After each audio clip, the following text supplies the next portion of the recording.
go. Okay. In the middle of a Hallows Eve, our story begins with the both of you, strange individuals who know each other by some passing, have been hired on as guardians to a merchant caravan traveling out of the city of Baldur's Gate. At the moment, the caravan is traveling through a green, grassy hillland known as the Fields of Dead Men. The somber name is given to it, for it is the site of over 1,000 battles. During the daytime, it is a mostly pleasant travel. During the nighttime, it is not unusual for skeletons to rise, seeking vengeance on a forgotten foe, or for wisps to guide an unsuspecting traveler off the short edge of a. During the daytime, it's not unusual for even the few farmers who make hill out here to dig up an old skeleton or a battered suit of armor weapons. In the midst of this particular night, both of you are centered around a campfire, just off of the main road. You have been told that so long as you stay close to the main road, you should be more or less safe from anything that might cover.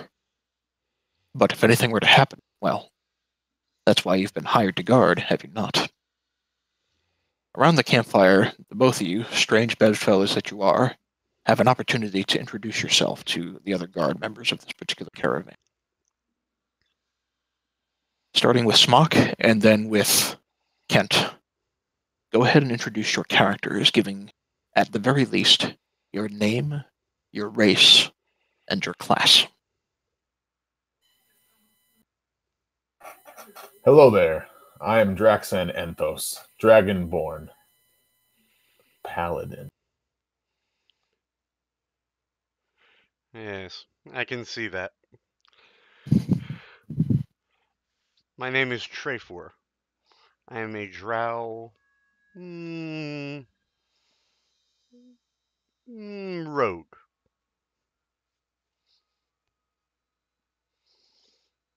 Jackson, you are struck by the aloofness of this particular creature. I'm just kind of giving him a kind of a drawn back, kind of conservative, kind of look. Stare all you like. But be about your business.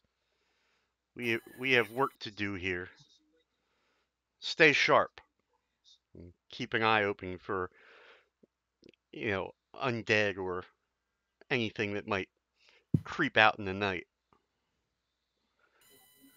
As to you, fellow traveler.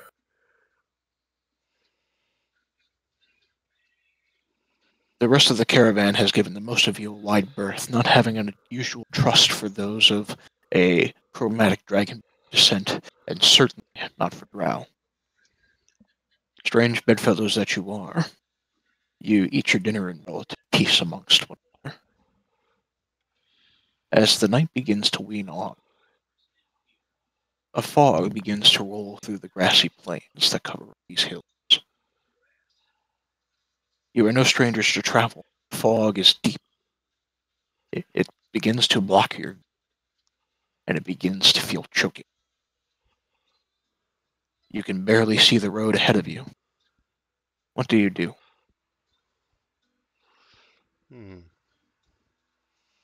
I would like to see if this. I'd like to see if I can figure out if this fog is natural or not natural. Make a perception check.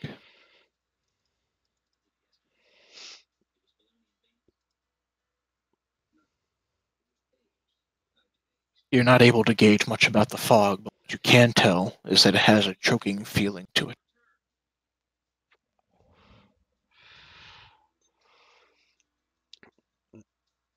And it is beginning to roll in with rapid speed.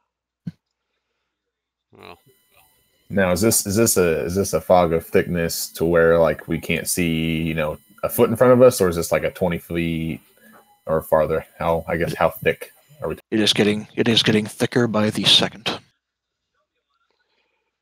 You can barely see the road ahead of you. If you wish to escape the fog, it seems like running down the road would be the best way to do so. I suggest we take torches and move out of this. I do not feel right sitting here.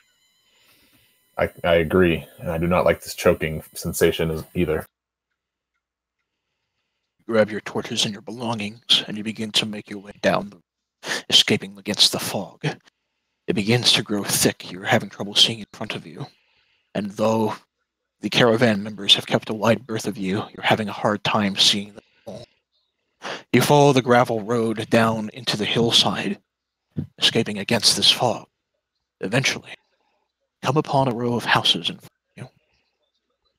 The row of houses are tall and dark as tombstones.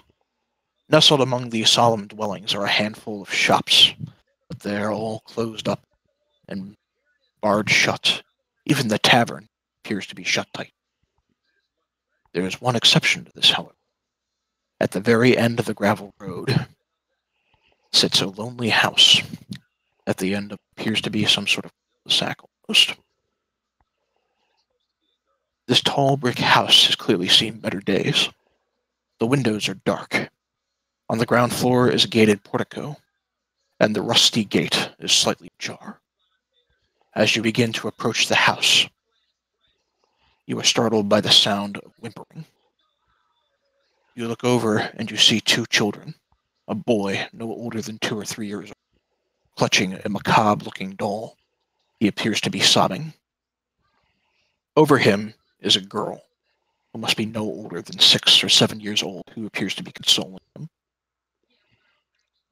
What are you brats doing about in this horrid fog? The child looks up at you, and she says, Please, sir, there's a monster in our basement. Can you describe this monster? We're not allowed to go see it, but we don't want to enter the house until it's gone. And what would be in it for us? she looks back at the fog as it begins to roll to the houses and says, That monster is creating that fog. We don't want to go out into that either. That the would boy begins to explain. sob even more. Very well. What say you? Shit, I forgot your character's name. Mine? Yeah, Draxin. What say you, Draxon? I say we have no other choice. The fog drew us here, so I guess we need to try to figure out how we can't get rid of it. Do you approach the house? Yes. Cautiously. You approach the house cautiously, the children looking on from behind.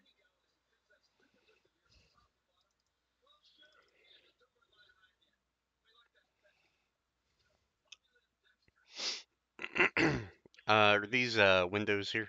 I guess. Yes, they are windows. Okay. As you approach the interior of the house, you can see a wrought iron gate with hinges on one side and a lock on the other. It fills the archway of the stone. The gate appears to be unlocked, and the hinges shriek when the gate is open. The house is dark. There is an oil lamp that hangs from the top of the portico ceiling by chains, and it flanks a set of oaken doors. I'm going to move to the door. I will come with. Do I hear anything? Make a perception check. Mm-hmm.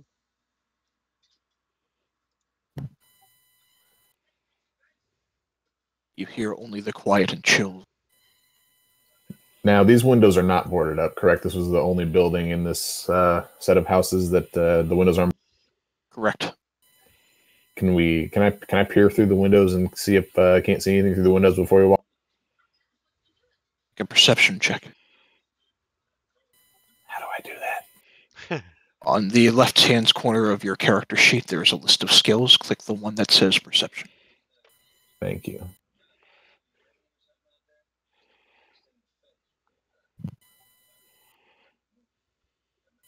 My bad. Okay, that you did the roll correctly. But peering into the windows, it is too dark to see anything. Alrighty, I will move back to the door. Are the children still with us or no? They are waiting in the courtyard beyond you. Yeah, too late to roll insight. I'm going to try the door. See if it opens. It opens easily, though it creaks as you do so. It Not, opens and what?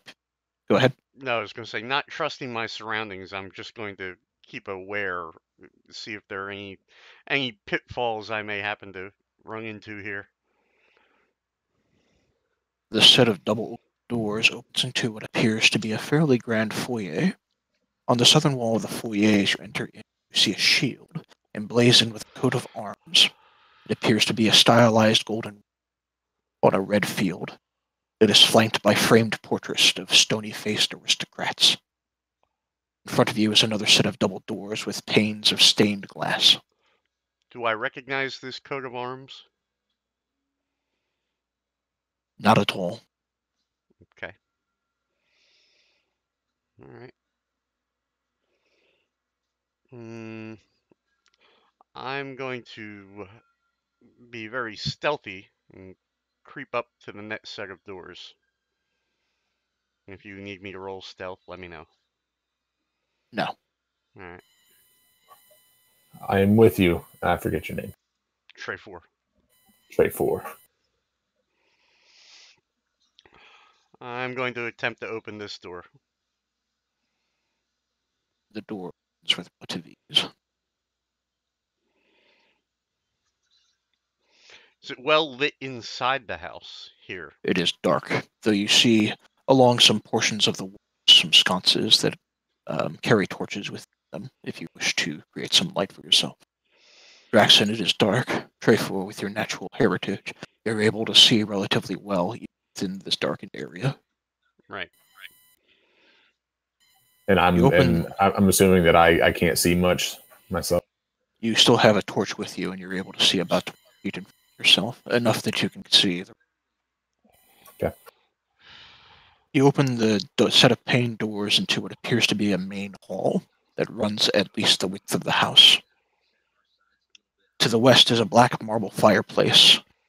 On the east, a sweeping red marble staircase that coats up. Mounted on the wall above the fireplace, you see a longsword. Etched into its hilt is a windmill cameo. Along the wall, the walls themselves are paneled with wood and are ornately sculpted with images of vines, flowers, nymphs, and satyrs. This is on the wall? These are It's a- wooden etchings into the panel walls. I'm going to take a step in here and... You said there's a long sword here? Over the fireplace.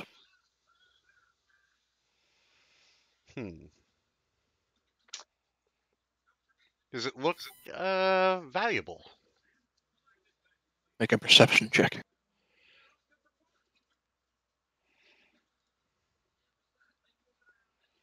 It could be valuable to the right collector if you could identify the coat of arms. It appears to be of a fine make, however. I picked the long sword up. The weight feels balanced in your hands. It is well made. I'd like to, just because I'm in unfamiliar territory, I'd like to draw my rapier, and I would like to see if I can use the scabbard to throw that sword into it. The length of the sword is too wide to fit the scabbard of the rapier.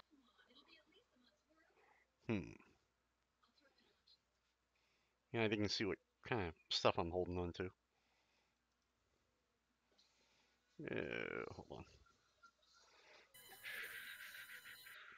Drax, are you doing anything while he inspects this longsword? Yeah, I'm kind of looking around here, and I'm kind of curious. Does this house look like it's been occupied anytime recently? The furnishings around you are well made. It does not appear to be dusty or abandoned by any means. I'm assuming all these little single bricks on the walls those are doors. Mm-hmm. Yes. Okay. kind of want to see what's behind this door right close to me here. The one that I'm in front of. You I'm doing it very cautiously because I'm still not very sure as to kind of what to expect because there's supposed to be some sort of monster around. you open the door. I open the door. Kelly, I'm going to actually brandish the longsword. I'll put my rapier away. Okay. Do you need me to add a longsword to you? I do, because I don't know how to fucking do that. I don't remember, as a mage, I don't get many weapons. Fair enough.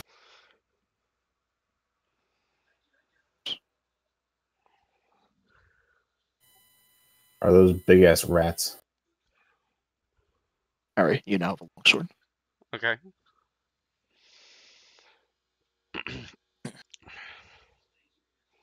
And I will follow.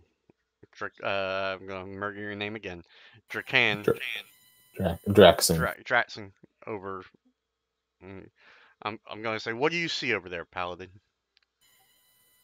From what I can see, I can't quite see across the whole room. I don't think, can I, Kelly? Because I just have my torch. You can get enough to get a general sense of the room itself. See a lot of furniture. This oaken paneled room is like a hunter's den. You can make out a fireplace, but with your torch you can't make out what's around the fireplace. Gotcha. You can see inside the room 2 padded chairs draped in animal furs that face the hearth. There's an oaken table on the far left wall, supporting what appears to be some sort of cask. Next to that cask are 2 carved goblets, a pipe rack, and a candelabrum. Hovering in this room is a well-made chandelier that hangs over this cloth-covered table surrounded by 4 chairs. There are 2 cabinets against the walls.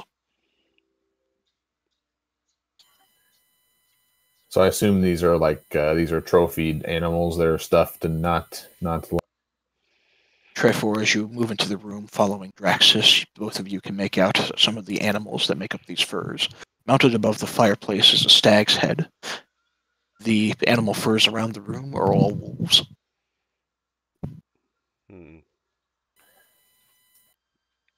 I think I'd like to check this chest right here, or this little.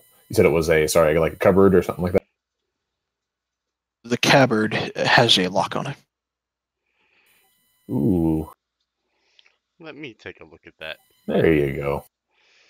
And I'm gonna see if I can unlock that, Killy. Thieves' tools? Thieves' tools. And how do I do that? On the bottom left, it'll be under your Oh, tool proficiencies, custom skills. yeah. Or maybe I didn't have it under proficiencies. Oh, there it is. Thieves' tools. Would that be Dex? It should be. It'll automatically add it what it is. It's actually asking me what input value. Dex. We'll say Dex. All right. Successful. You unlock the lock. Inside this cabinet, you see a heavy crossbow, a light crossbow, a hand crossbow, and at least 20 bolts for every weapon. Do I see any kind of papers or any kind of other identifying marks? Not within the cabinet. Okay. There's another cabinet to the north.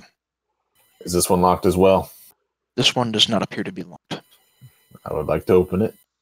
Inside, you see a small box. The box contains what appears to be a deck of playing cards and an assortment of wine glasses. Does this deck of cards have any sort of insignia or any sort of interesting? Looking about at some of the facial cards, including the Jack, King, you can see painted a number of aristocratic figures that represent each of these characters, though you don't recognize who they are. Being that okay, this is a stretch, but being that cards are no stranger to me, uh, does that card set look anything familiar to me at all? It's something I would have run across while perhaps gambling or um, what hanging out at an inn in the wrong part of town or anything like Make a that. history check to see what you can. Okay, this is gonna suck. Oh yeah. You've never seen such cards in your life. So I'm my background is of nobility, and you said that there were what was the like Jack and King on Jack and King. They appear to be aristocratic figures. You can make a history check to see what you can remember or recognize about them. All right, this isn't going to be very good. You don't recognize them. Alrighty. They are in some sort of dress that appear to be out of a different time. Different time. Do I get the sense that they could be valuable? To the right collector, possibly. I'm going to say, God damn it, Dratson. I'm going to say, let me see those cards, and when he hands me them, I'm going to just slightly stuff them in my backpack without him noticing. Here you go. Make a sleight of hand check. Draxon, make a perception check.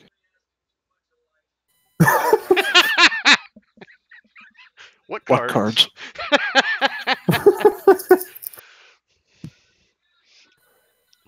Is there anything else in this room of interest or value to either, or I guess to my? Possibly the pelts, but otherwise you're not certain, and it would be some effort to carry them. I concur. The pelts, we could potentially grab them on the way out. I don't think there's anything I need to carry around and weigh myself down at this time. Alright. Well, I'm just going to roll just general perception if there's anything else I notice about the room that would be out of the ordinary. If that's cool. Go for it.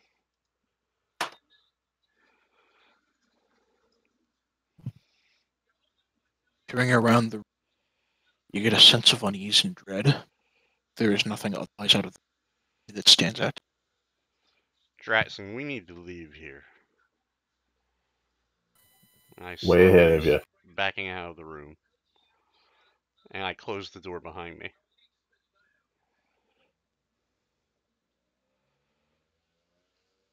I'm going to move to the center of this spiral staircase. I'm not going to go up it. I'm just going to go to the center of it and kind of gander up and take in as the how many floors are in this building, just in case I didn't notice from while we were walking up. From walking up to the house, you gathered that there was perhaps 3 floors. As best as you could guess, anyway. There's possibly an attic, and the children mentioned a basement. I'm going to move to this door and see if I can hear anything on the other side of it. Make a perception check.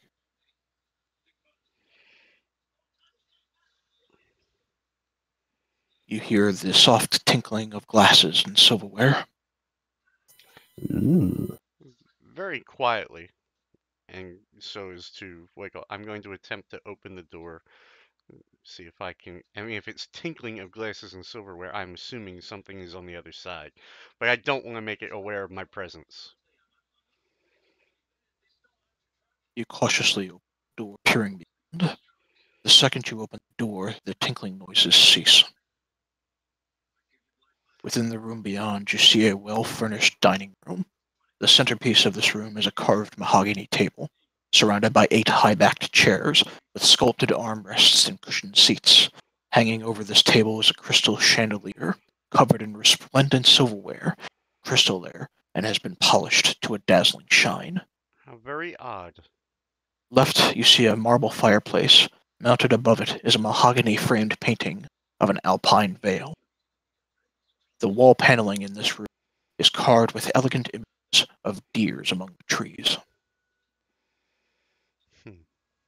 There are red silken drapes that cover the windows, and a tapestry that depicts hunting dogs, horse-mounted aristocrats chasing after a wolf. It hangs from an iron rod bolted to the southern wall. So you said do I know that he heard, or did I hear the clinking, or is this just Just him. Yeah, I Just- didn't tell you. all right, never mind then. Do I notice anything else about this room that stands out to me other than what you've already described. Make a perception check.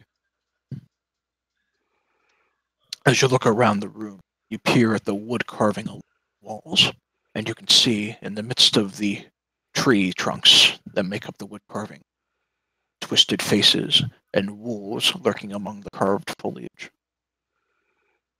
Is there anything specific about the painting other than that? Anything I would think it would be uh, a magical or No, okay, all right. Is there any? Is there anything on this? I guess is there anything in the glasses? Is there anything any food, any sort of anything that would give us any indication that someone recently ate or that was in this? it is well furnished, but there is no indication that someone recently inhabited this room. Alrighty. All right. I'm going to go through the door here and see if I can hear anything at this door. No, I'm going to attempt to open this door. the door opens.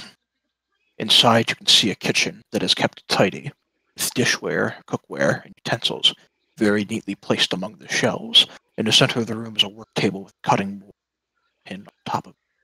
There is a stone, dome-shaped oven that stands near the eastern wall, its bent iron stovepipe connecting to a hole in the ceiling. Behind the stove and to the left, you see a thin door. Thing enough that I can investigate it? You're talking about the thin Yes. door is the one that I'm next to, correct?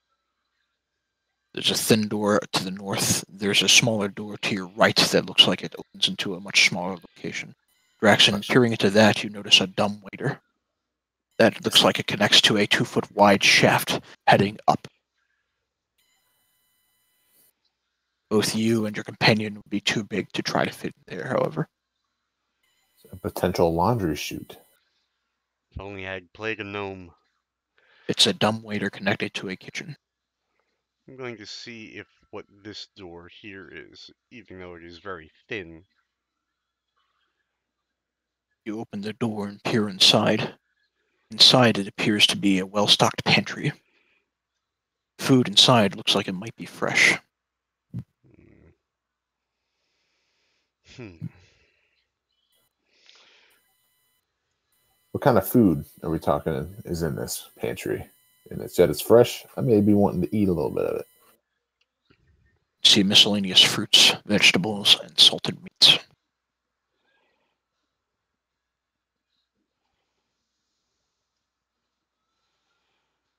I don't know if I want to take the chance. It could be poisoned.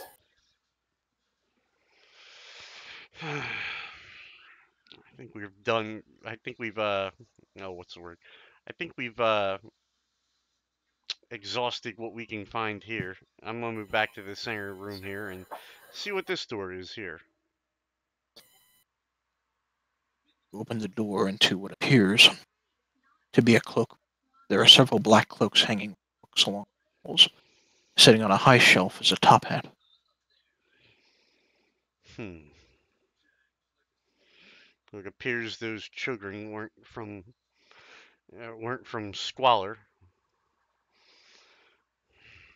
And with that, I'm going to move forward, and I don't see a way down to the basement. From here, I agree. So I think up's our only way. Trade for. Let us continue.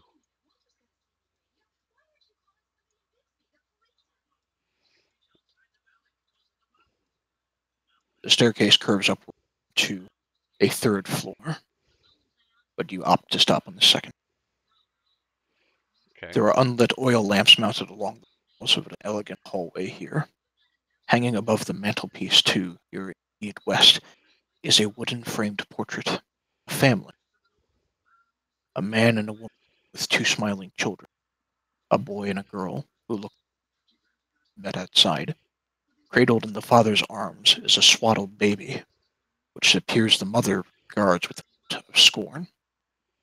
Flanking along the northern and southern walls are suits of armor.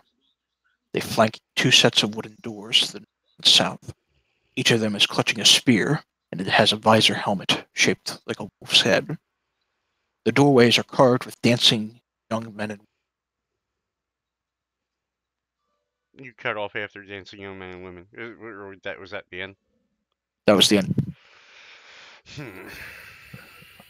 I'd like to check this. I'd like to listen and see if there's anything on the other side of this smaller door right here by the stairs. That we...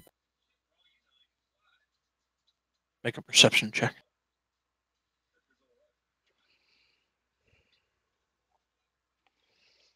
You don't hear anything. Let's go ahead. I guess we'll go ahead and open this door and see what's inside. Oh, go on. You open the door, peering cautiously with you see an undecorated bedroom that contains a pair of beds that have straw-stuffed mattresses. At the foot of each bed is a footlocker. The footlockers are open and appear empty. Hanging from hooks. I'm sorry. It's easy because I said it already. In this tiny room is a closet, and hanging from hooks are some tidy servants' uniforms. You also make out the dumbwaiter, which continues upward.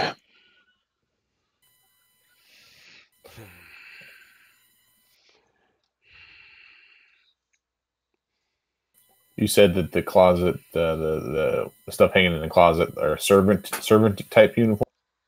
Yes. Do they look like they would be for smaller people, like children, or adults? Humans, it looks like. I don't think there's much interest in this. This house is already beginning to tire me. Let's see what we can find up here.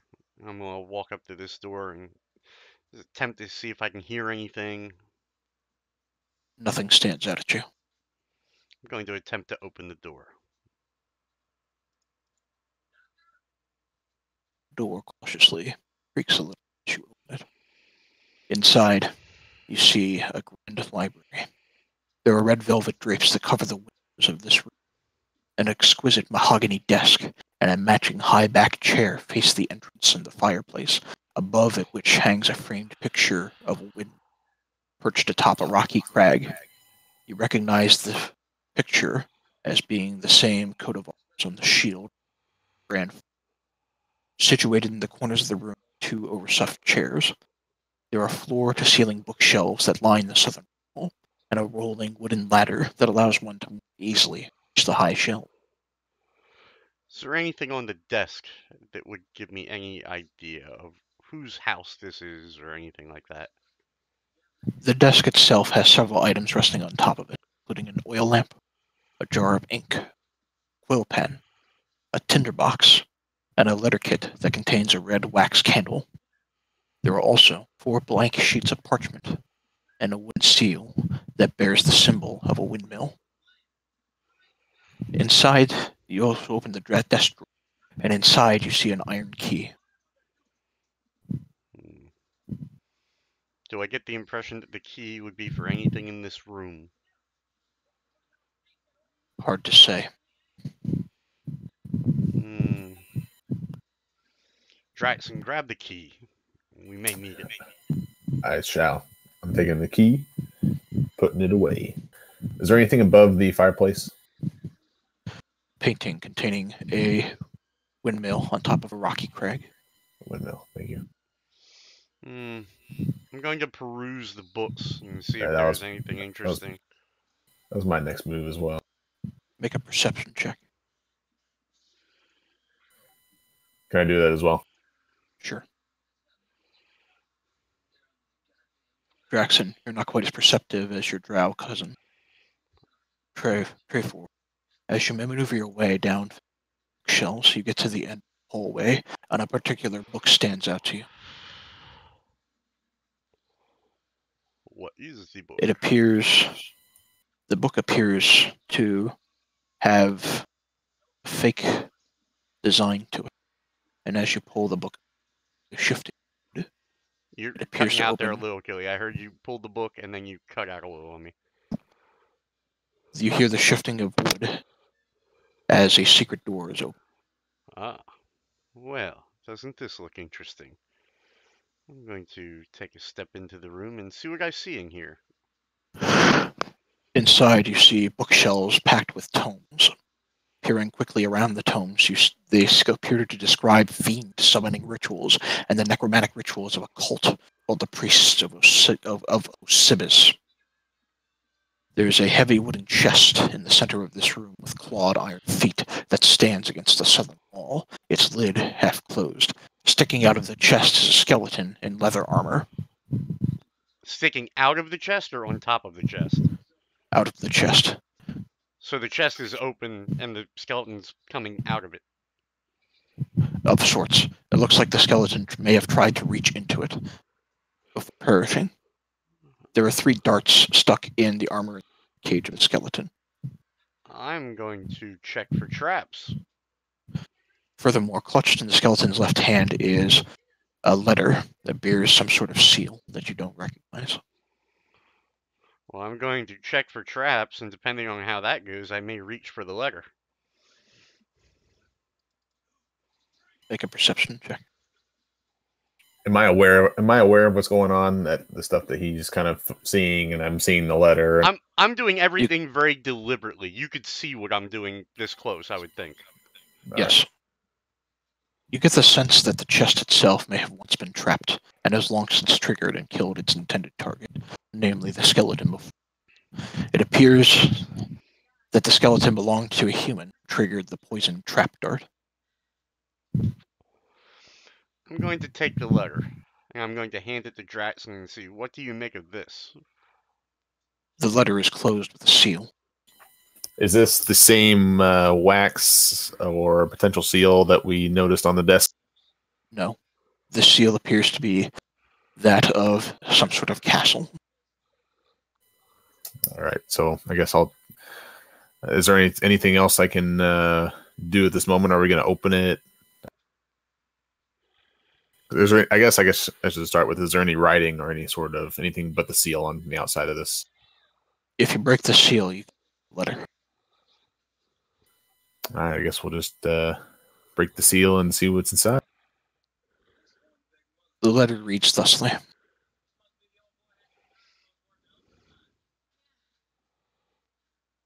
Now, this is just me. Can he see what this is saying too? Well, sure. I can see it, but you can tell me about it if you so choose. I mean, I'm assuming you're going to, because I can see it as well.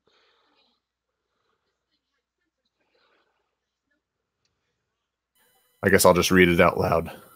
You don't have to read it out loud. Just say you did, and I'm reading along with you. Okay, sounds good. As you read the letter out loud, you get to the bottom. You read out loud, "Your dread lord and master, Strahd von Zarevich."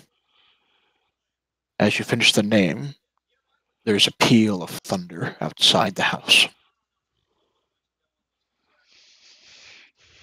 Well, that's certainly not ominous. By that name, do I recognize that name through any of the travels I have done? Make a perception check. Or a history check, I'm sorry. This ought to go stunningly. You've never heard of the name.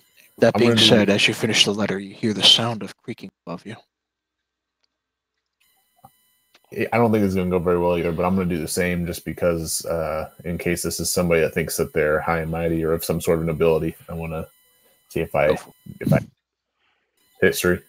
You're well learned. Make yours with advantage. So just roll that a second time.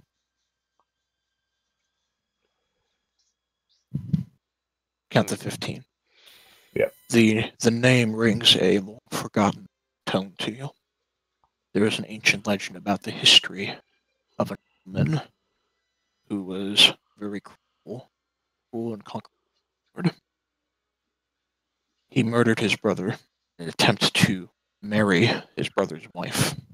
His brother, before he died, cursed him with the darkest powers known, thus creating the first vampire. All right, I give Treyfort insight to my knowledge of who this person is. vampires. Why does it not surprise me? I'm going to exit out the room that we came in and move toward the southern doors. I'm going to listen to see if I can hear anything. You don't. I'm going to attempt to open the door. You open the And door. Go ahead. never mind. Oh, sorry. No, if there. No, it's fine. You open the door into a large conservatory. There are gossamer drapes that cover the elegant wall, which has a brass-plated chandelier hanging from the ceiling. There are upholstered chairs that line the wall, and stained-glass wall hangings that depict beautiful-looking men and children singing and playing instruments. On the center of the southern wall sits a harpsichord with a bench that rests in the corner. Near the fireplace is a large standing harp. Sitting next to the harpsichord is a tattered musical sheet. There are alabaster figurines of well-dressed dancers sitting atop the mantelpiece. Sitting atop the what? Sitting on top of the mantelpiece are alabaster figurines of well-dressed dancers. Okay.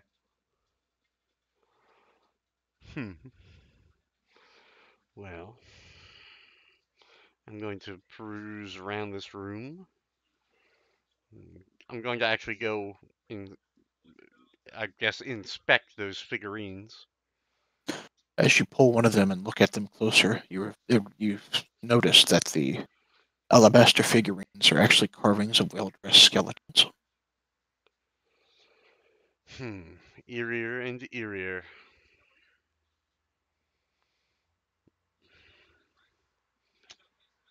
As I walk by the, is this a heartbreaker? Yes. As I walk by the harp, I'm just going to kind of like strum my hand across it. The echo of the harp resonates throughout this area. Jackson, you approach the harpsichord and see a tattered musical sheet lying next to it. I guess I'll pick it up and I'll look at it and see if I recognize the piece. You don't recognize the piece. You think you might be able to play it on the harpsichord if given the opportunity. Good old friend Trefor. How would you like for me to play a melody? Anything to improve, anything to improve the dullness of this adventure so far. I see no monster yet. I will sit down and attempt to play this harpsichord. Wouldn't that be The this? harpsichord is this. That's a piano, is it not? That's the harpsichord. Yeah. Harpsichord's an early version of a piano. My bad. It's alright. Make a performance check. Oh, Jesus. That can't be good. The piano's out of tune. Or harpsichord's out of tune. You can't quite get it to work, it seems. As you sit down the tattered piece, however, the harpsichord begins to play on its own. And I freak out and run away. As the harpsichord begins to play, appearing around you, you see ghostly figures of well-dressed men and women that begin to subtly dance to the playing of the harpsichord.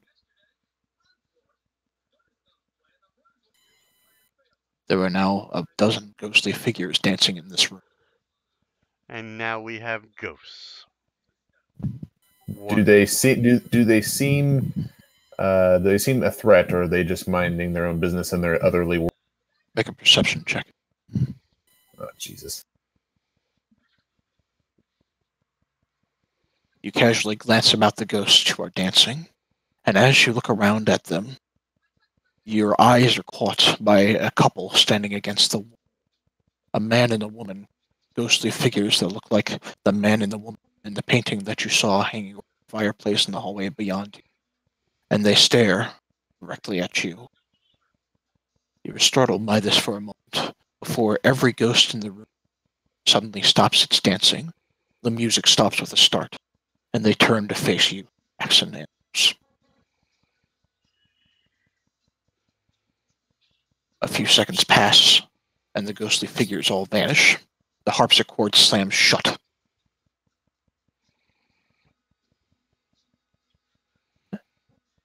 And there's nothing but quiet left. Straightforward will be like, what in the name of Loth is this place? And with that, I'm going to attempt to exit the room. See how well I handled that. Hmm. Yes, paladins always cocksure of themselves.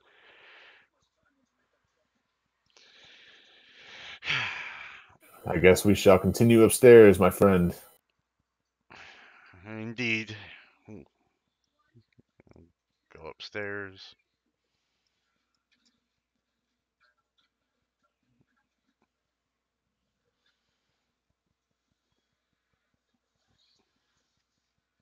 Oh, okay. I'll move. Oh, I would have moved up. As you follow the staircase up, you climb to its full height to a dusty-looking balcony. In front of you is a suit of blackened plate armor that stands against the wall, draped in cobwebs.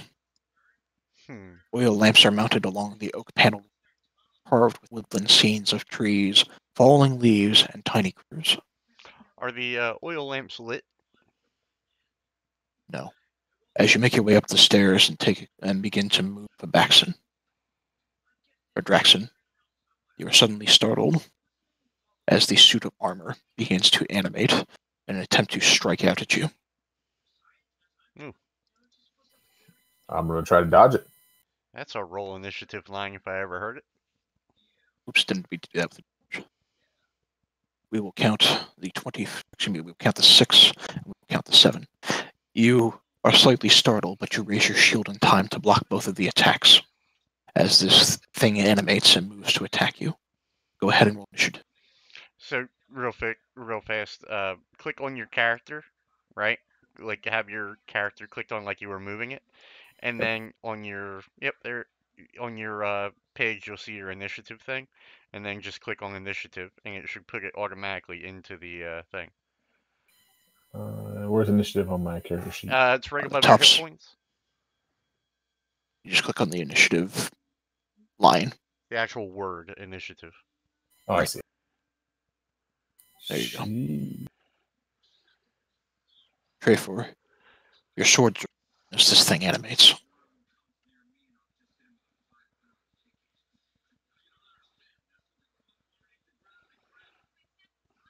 Okay. So quick question, Kill. Yes. Okay. So just I know that that thing attacked him first, but turn order wise, right? As it's now in a turn order. Do I actually like if I were to attack that, do I actually apply where is it? Assassinate, and no. He's already taken his turn on one round. Okay, so Surprise, it's surprise. Okay, yeah, okay, I got you. Okay,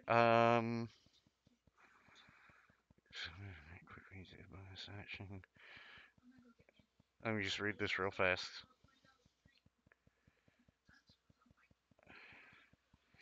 This action can be used. 1 second, Kill. I just want to read what the hide action is.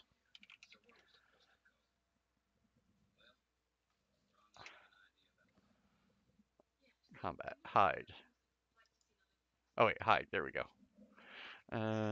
When you hide, you may in an attempt to hide. Following the rules for hiding. If you succeed, you gain certain benefits. Okay, so as a bonus action after I attack, and I can attempt to hide. If that's what I'm reading right, right? Correct. Okay. All right. So let's do the attack first, and that's going to be with the long sword. And did that? Whoa. I don't believe we'll add the sneak attack Oh yeah, damage yeah, to. yeah, yeah, yeah, yeah. I'm sorry. You were just. We'll forgo the 4 damage, but Yeah, yeah, just yeah. longsword. Your longsword, being an expert rogue that you are, manages to strike and point in the armor. It seems to startle this animated suit. Okay, and yeah, sorry about that. I forgot to uncheck that sneak way call it. That's And fine. and now I'm going to attempt to hide by stealth. Make a stealth check with disadvantage because you're already engaged with it in a small. You got it.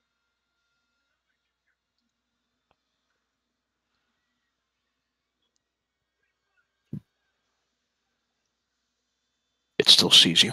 Okay, that's fine. And I'm just obviously going to stay here. The suit turns to face you, attempt to attack you twice with its large metallic arms. Both of those will hit. 11 points of damage. Yep. Draxon, you're oh, next. You already did. Never mind. I'm gonna attempt to do some damage to him with my short sword. So I assume I just click the short sword under my axe attacks and spellcasting. Correct. You swing your short sword at this creature, but it just blows off of the arm.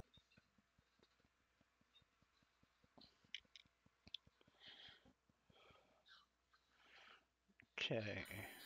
Tray 4. Okay. Peace out, homie. Just kidding. Yeah. Trust me, if there was one person that was going to do that, it would probably be me. All right, I'm going to attempt to attack it again with the longsword. And that's not going to work. And then I would like to... I'm just still trying to get what I call it.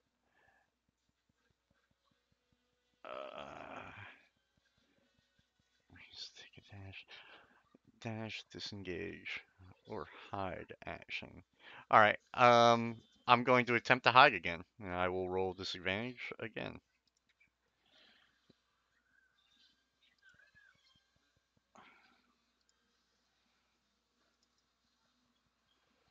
You think you successfully managed to duck your way into the shadows.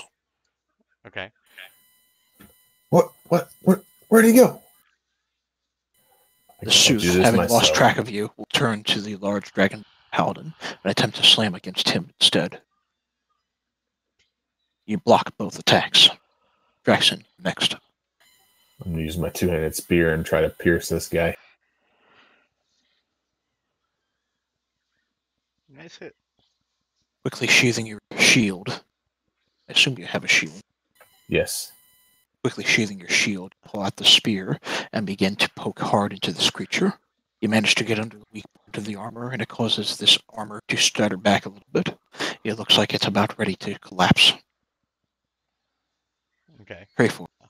Okay, now, having been hidden, if I attack now, would it apply sneak attack damage? Correct. Alright, let's give it a shot. You'll have advantage on the attack as well. Wait, did I have advantage on? No, I had disadvantage on. Fuck. 17. Alright. Doesn't matter. Still misses. Alright. And I'll attempt to stealth away again, and with disadvantage. And I don't stealth. You do. Oh, I do. Okay. The armor, having been thoroughly pierced in the hide with this sword, is going to slam against the paladin. With your shield now having been sheathed, you don't have any chance of blocking his second blow. Draxon. I'll attempt to finish him off, since he seems to have staggered quite a bit with my... He manages to get his plate shifted in enough of a way in order to block your blow. Tray 4. Okay.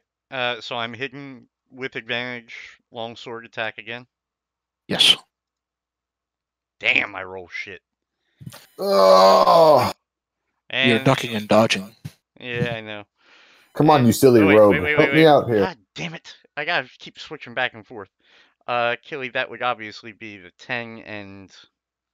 You successfully hide in the shadows again. You're weaving in and out expertly, as you have been well trained to do. Okay. The animated suit readies another assault against Draxon. Oof. The first attack strikes. You manage to parry the second. Draxon. Well, since I'm taking a beating, I'm going to pull my short sword and my shield back. The metallic clangs of your weapons against this metallic armor reverberates throughout the house. I'm looking to see if I have anything else I can use on this thing. No, I don't. So I will attempt to attack him again. This time I will click on advantage rather than disadvantage and attempt again. This time the strike comes in true.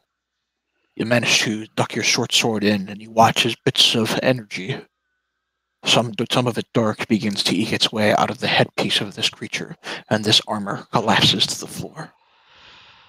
You're out of combat. All right. So I can't use my cure wounds and get some healed back. You could, if you wish. You also have access to lay on hands as paladin in order to restore or add a pool of hit points between or your And companion. I can use lay on hands whenever I. As an action, as you're out of combat, you can use burn it however you wish. All right, I guess I'll give it a shot then. Bearing in mind we haven't really. I'm assuming we're not sleeping or how does that work, Killy? Long rest for lay on hands? Long rest would restore or lay on hands. Alternatively, you can take a short rest and use some hit dice in order to try to recover. Yeah, I would prefer to do that for right now. That's fine. If you choose to take a short rest, go ahead and burn however many hit dice you would like. What you roll is how many hit points you recover. You should have a maximum of 4, being at 4 at full. Yeah, okay. So how do I roll just one hit die? Just click on the hit die. It'll roll 1 at a time. 7 is 23. And then I'm going to burn one more. Oh, well, 25. That'll work. 25. Yeah, I think I'll sit at 25 for now. I don't want to use the rest of my hit die. Yeah. And we're taking a short rest, so it's not as if, we haven't burned any spells, so. You take a moment to sit down and catch a breather after the battle with the armor. The whole time trying to keep cautious. You still feel a sense of unease and dread, but so far have not been assaulted by any unseen enemy. Well, assuming the rest is over, I will follow Dratson down here and let him see what's what. Being that I'm unruly and a little pissed off that I handled that battle so poorly, I'm gonna kick this western door in and not even care. Make a strength check. Oh, this could go bad. Oh, nice. No, that's a save. Save. Strength Oh, check. my bad. I don't see. It's the actual attributes on the left-hand side. That's more like it. Okay.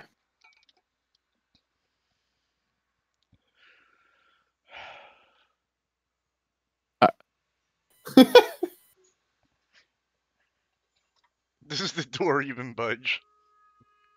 No. I stagger back and kind of shake my leg out. God damn it! Paladins always with blunt force. I'll take a step forward and see if I can open the door. The door opens.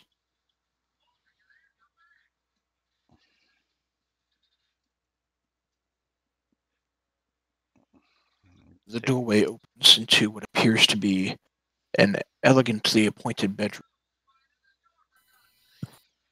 There is a set of double doors with stained glass that looks like it might lead out into some sort of balcony. I'm gonna check this room out real fast. I want to see. I'm gonna lay right here while you check this out. There, good old.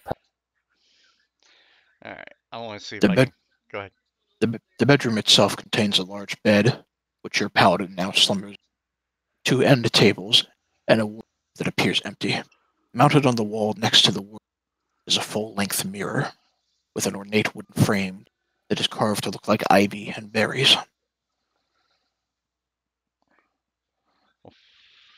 Where would you say that's at? Like here? Right in front of you. Oh, so it's like right here. Right here. Okay. Just off to the other side of you. I'm just going to take a look at the mirror. I'm sure it looks. You said it looks very intricate and has a woodland motif. It has a motif carved into the wooden exterior of ivy and berries. Do I get the impression that this is more of a something a wood elf or a high elf would be impressed by? As you walk in front of the mirror to get a closer look, you stare into the mirror and are startled to see not your face, but the face of what appears to be some sort of maid. She looks young and almost skeletally thin, and the face in the mirror mirrors your movements. Hmm. I reach out to touch the mirror. The woman in the mirror reaches out to touch back.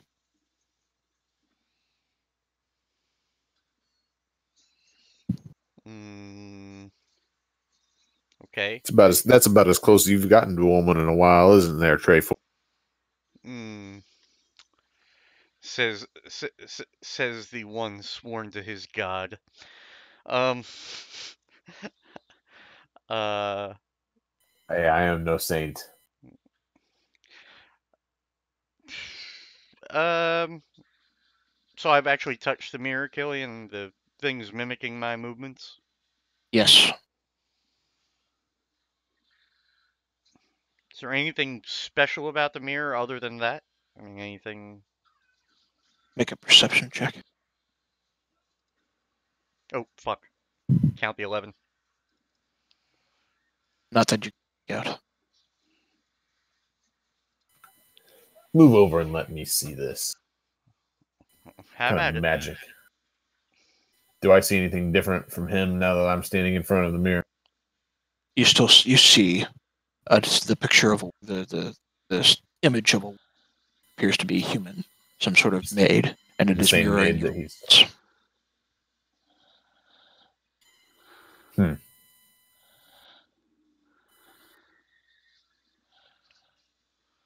So what did you do? What did you do your perception check on? Sorry. Click the perception skill.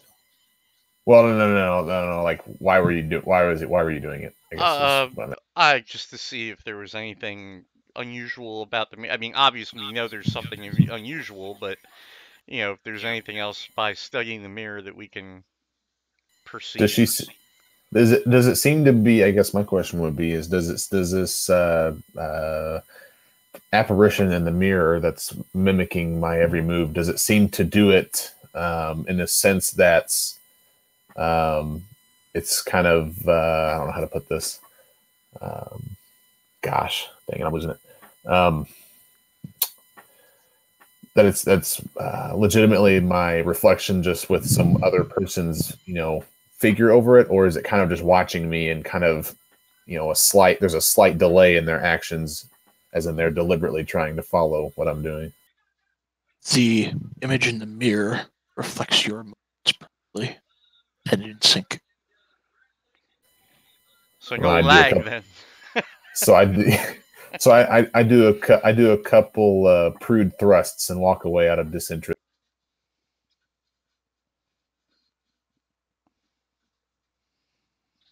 Hmm. Kelly, I'm just gonna look around the rest of the room and see if I can see anything else odd. Make one more perception check. Yeah. Hear the sound of what sounds like a young child crying behind, possibly a baby. I'm going to. I'll say, with my elf ears, I do hear a child crying behind that door. Oh, That door. would you like to open the door there, elf? No. Be my guest. I'll slowly open the door. Creak open the door, and the sound of a crying infant is made known as well. Inside, you can see a well-furnished nursery of some kind. The nursery contains a crib covered with a hanging black shroud.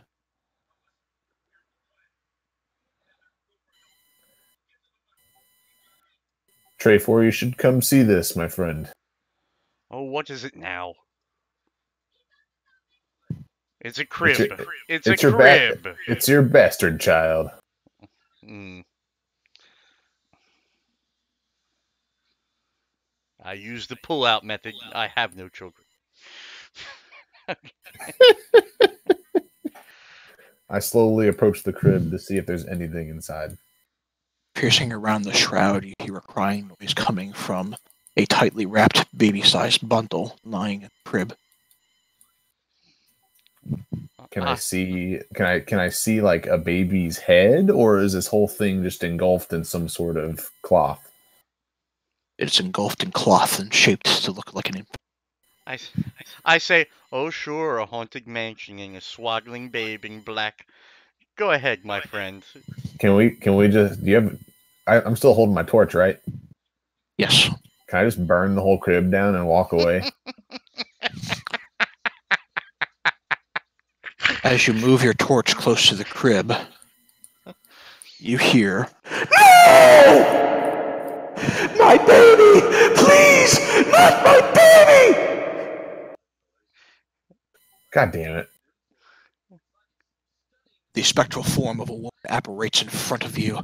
The spectral flesh begins to melt away to a skeletal, thin woman as she reaches out to attack you. Roll initiative. I'm good at this stuff. Oh, I do have my short sword and shield out, FYI, in case she does a sneak, not sneak attack, but a quick attack. At the moment, you have a short sword and a torch. yeah. Oh, what? Oh, that's right, because I tried to burn the baby alive. Some bitch. The spectral woman lashes out at you. Draxon, Yeah. Oh, but she isn't able to pierce through your defenses. You're attuned to fighting the undead. Booyah. You're next. All right. Well, I am going to, or I guess so. So this is since it's spectral, she's probably not going to be doing any physical damage. Correct? You don't. Well, I guess what I'm getting at is, well, I guess it's probably just my decision. I was like, will my shield do any good? You don't. Well, I'll say to make this easy. It's whenever she makes an attack against your AC, your shield adds 2 to your AC. All right. Well, I'm gonna put the torch away and pull my shield back out to help mitigate some damage. I'm gonna attack with my short. You slice into the creature. You think the attack lands. However, your sword is like slicing through air. That's what I was afraid of. Is there anything else you would like to do? So does that mean I get more than one action? It means you could use a bonus action. You can move. You could, as an example, have I think Wrathful Smite or Divine Smite you can add as a bonus action to throw in some extra damage. I guess I'll use Divine Smite because that's going to be kind of a magic spell. is that a cantrip? It's a paladin only ability. Yeah, and it's It burns not. a spell slot. It's not. Does it burn a spell? It burns a spell slot if you choose to use it. Hmm. Maybe But it adds not. 2d8 radiant. That's what I'm saying. Maybe not yet. Out of character, right? I'm just going to tell you, not probably a bad idea right now. Okay. Then I'll burn Divine Smite. Then try to do some damage to the spectral being. And I only know that. God damn it! The radiant energy of your strike manages to hit with full force. You watch as a portion of the specter begins to shimmer, but it is clearly quite angry at you. Go ahead and detract yourself one spell slot. Tray 4. Am I engaged with the creature? It is protecting the crib, which you are next to.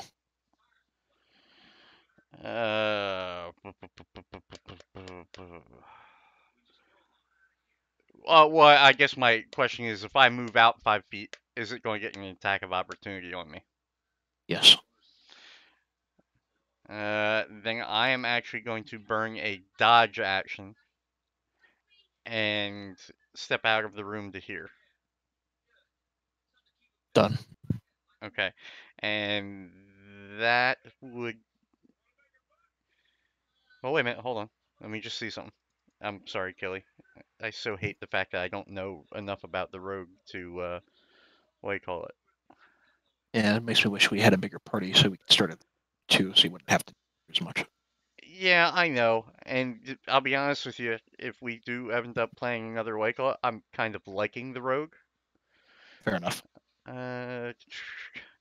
Starting to set your quick thinking usually by moving at quickly. You can take a bonus action on each of your turns in combat. This You, can be used. Oh, wait a minute. That's you my. can attack her and then bonus action to disengage. You know what? That's my bad, Kill. Then that's what I'm going to do. Okay, Sorry. Yeah, I didn't get the disengage part. that's okay. Yeah. I'm so sorry about that. I hate to call something out and then not do it. So, That's fine. and that would The not be. longswords. It would not be sneak attack. Yeah, I know. Well, at least I don't think it would. The longsword strikes out. You slice into this creature and you slice in hard. It shimmers and it does some damage, but not. But it seems like it just causes the specter to shimmer a little bit.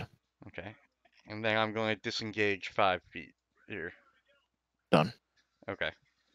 Draxon, your companion, disengages from the spectral creature into the other. Not out The of specter, eyesight. the specter will lash out once more at you, crying out, "My baby! Stay away from my baby!" She is not able to find purchase as she lashes out at you in desperation. Draxon, you're next. So this is an out of character question. So did my short sword miss because it's a physical weapon going against a spectral image, or just because I didn't roll high? Because the reason I asked that is because I watched my partner hit with a long sword, and it was able to strike. It looks like it's having an effect, just not an especially strong effect. Okay. You're getting the sense that she might be naturally resistant to non-magical weapons. And I'll add this for your benefit, Kent. Sneak attack does apply so long as your companion is within 5 feet of the same enemy. Wait, it does apply? Yes, so I've applied it. Oh, You don't okay. need advantage on the attack roll if another enemy of the target is within 5 feet. That enemy is not incapacitated, and you don't have disadvantage on them. Oh, okay. So that means when I have another guy that's within 5 feet of the enemy that I'm attacking, it would count as sneak? You can add your sneak attack damage to it, yes. Oh, okay, very cool. Also, I don't know. I have no idea, real fast, Jackson, or real fast. I have no idea if this longsword I picked up off the mantle is magical in any way. Just so you know, and I'm assuming it could be, but it might not be. Draxon, it is your turn. The specter in front of you is fighting out in desperation. Okay. I guess I'm going to attempt to hit with my short sword one more time and see if I can't do a little bit of damage. I'm going to take that as a no. The spectral form of this creature shifts out of the way before you're able to find purchase with it. Trevor, tray 4. Okay. I'm actually going to pull my short bow out, Done. and I am going to attack it from range. And let's see how that goes. You can add your sneak attack damage to that as well. Do I just roll 2d6? Yes. Okay, hold on. Let me do that. 2d6. 1d6. There we go. Roll. 5. The arrow seems to find purchase within the spectral entity, and it almost seems to disappear within it. It is beginning to shimmer and fade. Okay, and I will hold position where I'm at. The creature cries out, "Back, you horrible monsters!" And she will reach out one more time against Draxon. Oh, Critting. fuck. Draxon, you feel a portion of your very life essence begin to drain away. I need you to make a Constitution saving. You manage to shake off the worst effects of it, but that certainly hurt as this necromantic energy begins to practically slice into your body. Although there are no visible wounds, it feels as though you've been practically stabbed. It is your turn. All right. Shit. I'm staggering a little bit here, I guess. I don't know if it's worth trying to use a heal spell here or not. I don't know if I should, because I mean because the problem is that'll use another spell slot, and I'll only be down to one. Lay on Hands doesn't burn a spell slot, but it does burn an action. You have 20 hit points you can restore with that. And you said I need to read it. Hang on.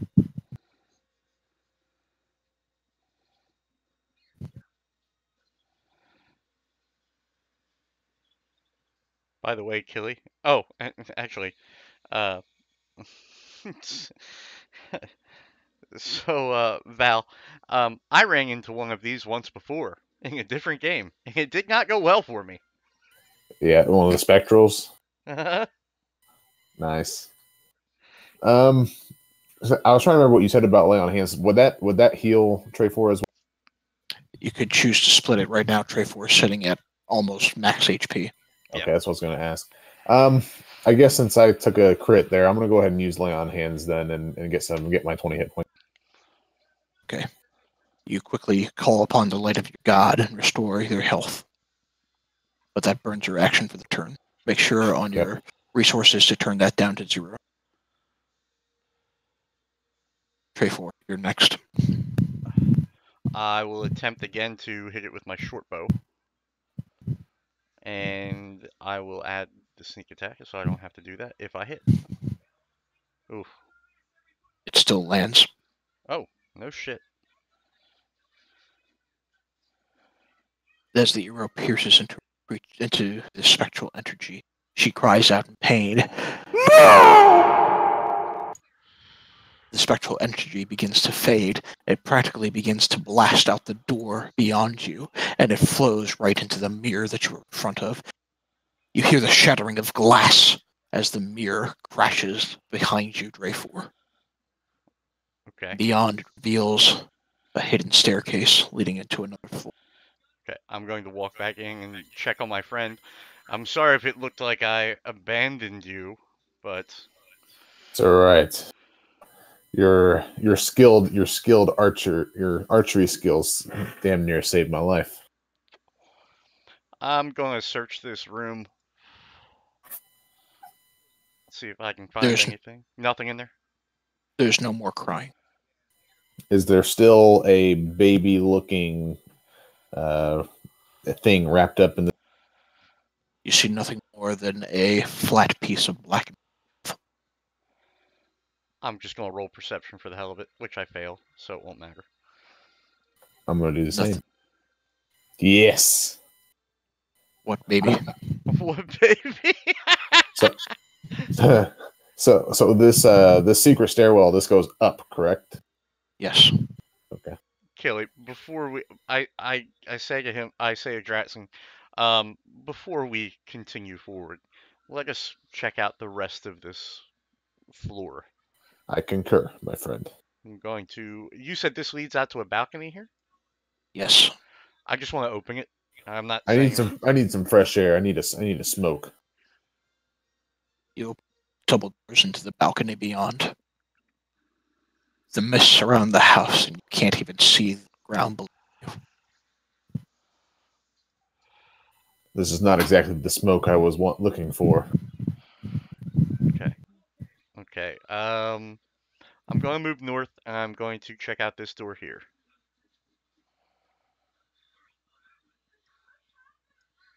I'm going to try opening it.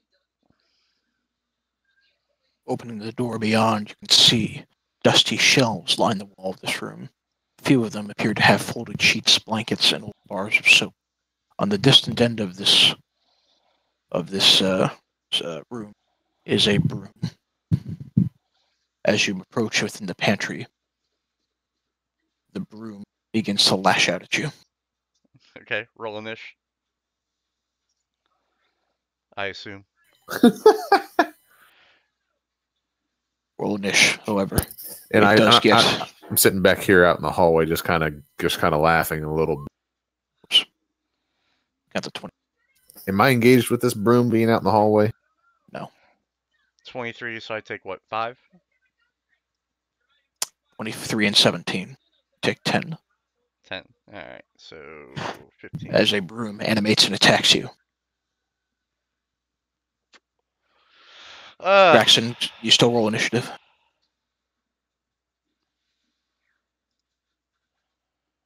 Tray 4. This broom at the back of the supply closet has begun to attack you. Okay. I'm going to attempt to attack it with the longsword and disengage. Let me turn off sneak attack. Your dragonborn is standing behind you, making it difficult to disengage. Okay. Damn. I was gonna say, do I think I could leap over top of him?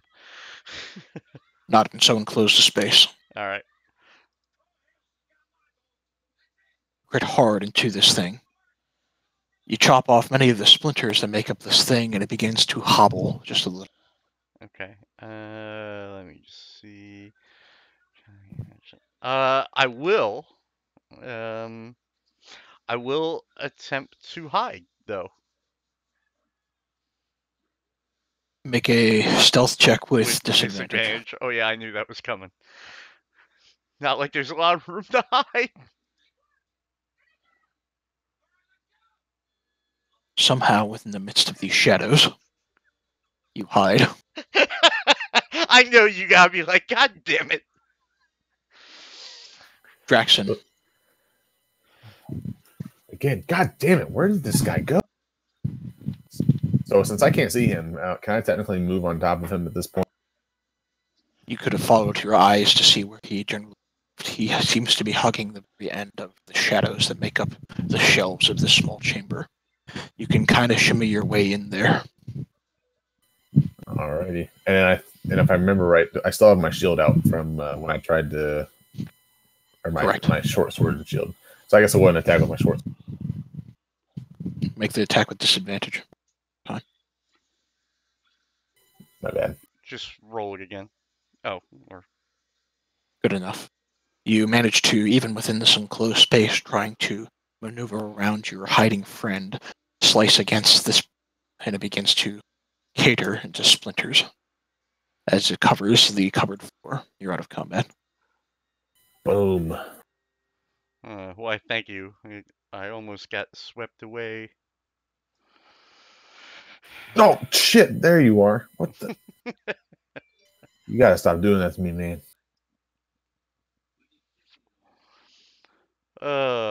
I'm going to take a walk up to here. And I'm going to check this door to the south. I'm gonna stay right here. That way you can escape if need be. You open the room into a dark area containing a tub with clawed feet. There's inside a small iron stove with a kettle resting on top of it, and a barrel lying underneath a spigot in the eastern wall. There's a cistern. Peering at the room, appears there's a cistern connected to the roof to collect water. Okay. I'm just going to take a step in and see if there's anything else I notice about the room other than it just being what looks to be like a privy, I'm assuming, right? A bathroom of sorts. There's not really a privy in here, simply the bathtub. Okay. And a stove, which seems to be collecting rainwater and attempting to heat the tub itself. However, it appears the plumbing may no longer. I'm going to say, Dratson, does it seem odd to you that there is a bathroom here that doesn't work and 2 children live in this house? I don't know, my friend. I would say this house has been long since abandoned, and it's a wonder this place even still stands. I'm getting the impression that we may have been lured here. Alright. I'm just going to roll perception, see if I see anything else in the room.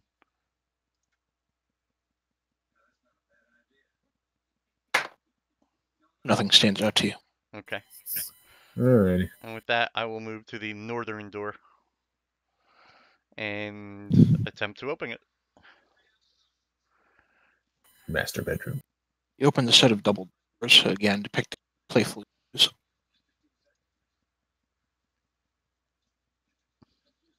Indeed, the room beyond does appear to be a master bedroom.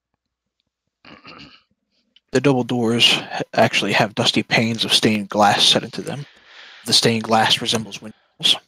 This master bedroom is dusty and filled with cobwebs. It has burgundy drapes covering it. The furnishings include a four-poster bed with embroidered curtains and tattered gossamer veils. There is a set of wardrobes, but they appear empty.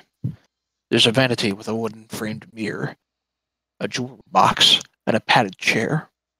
There's a tiger skin rug lying on the floor in front of the fireplace. It appears to be rotting. Not to Dratson, but I say, oh, a jewelry box. Above the fireplace is a dust-covered portrait of a man and the same man and the woman you saw in the portrait below. The same man and the woman who you saw ghostly figures of within the observatory. There's a web-filled parlor in the southwestern corner of the room that contains a table and two chairs. Resting on the dusty tablecloth is an empty porcelain bowl and a matching jug.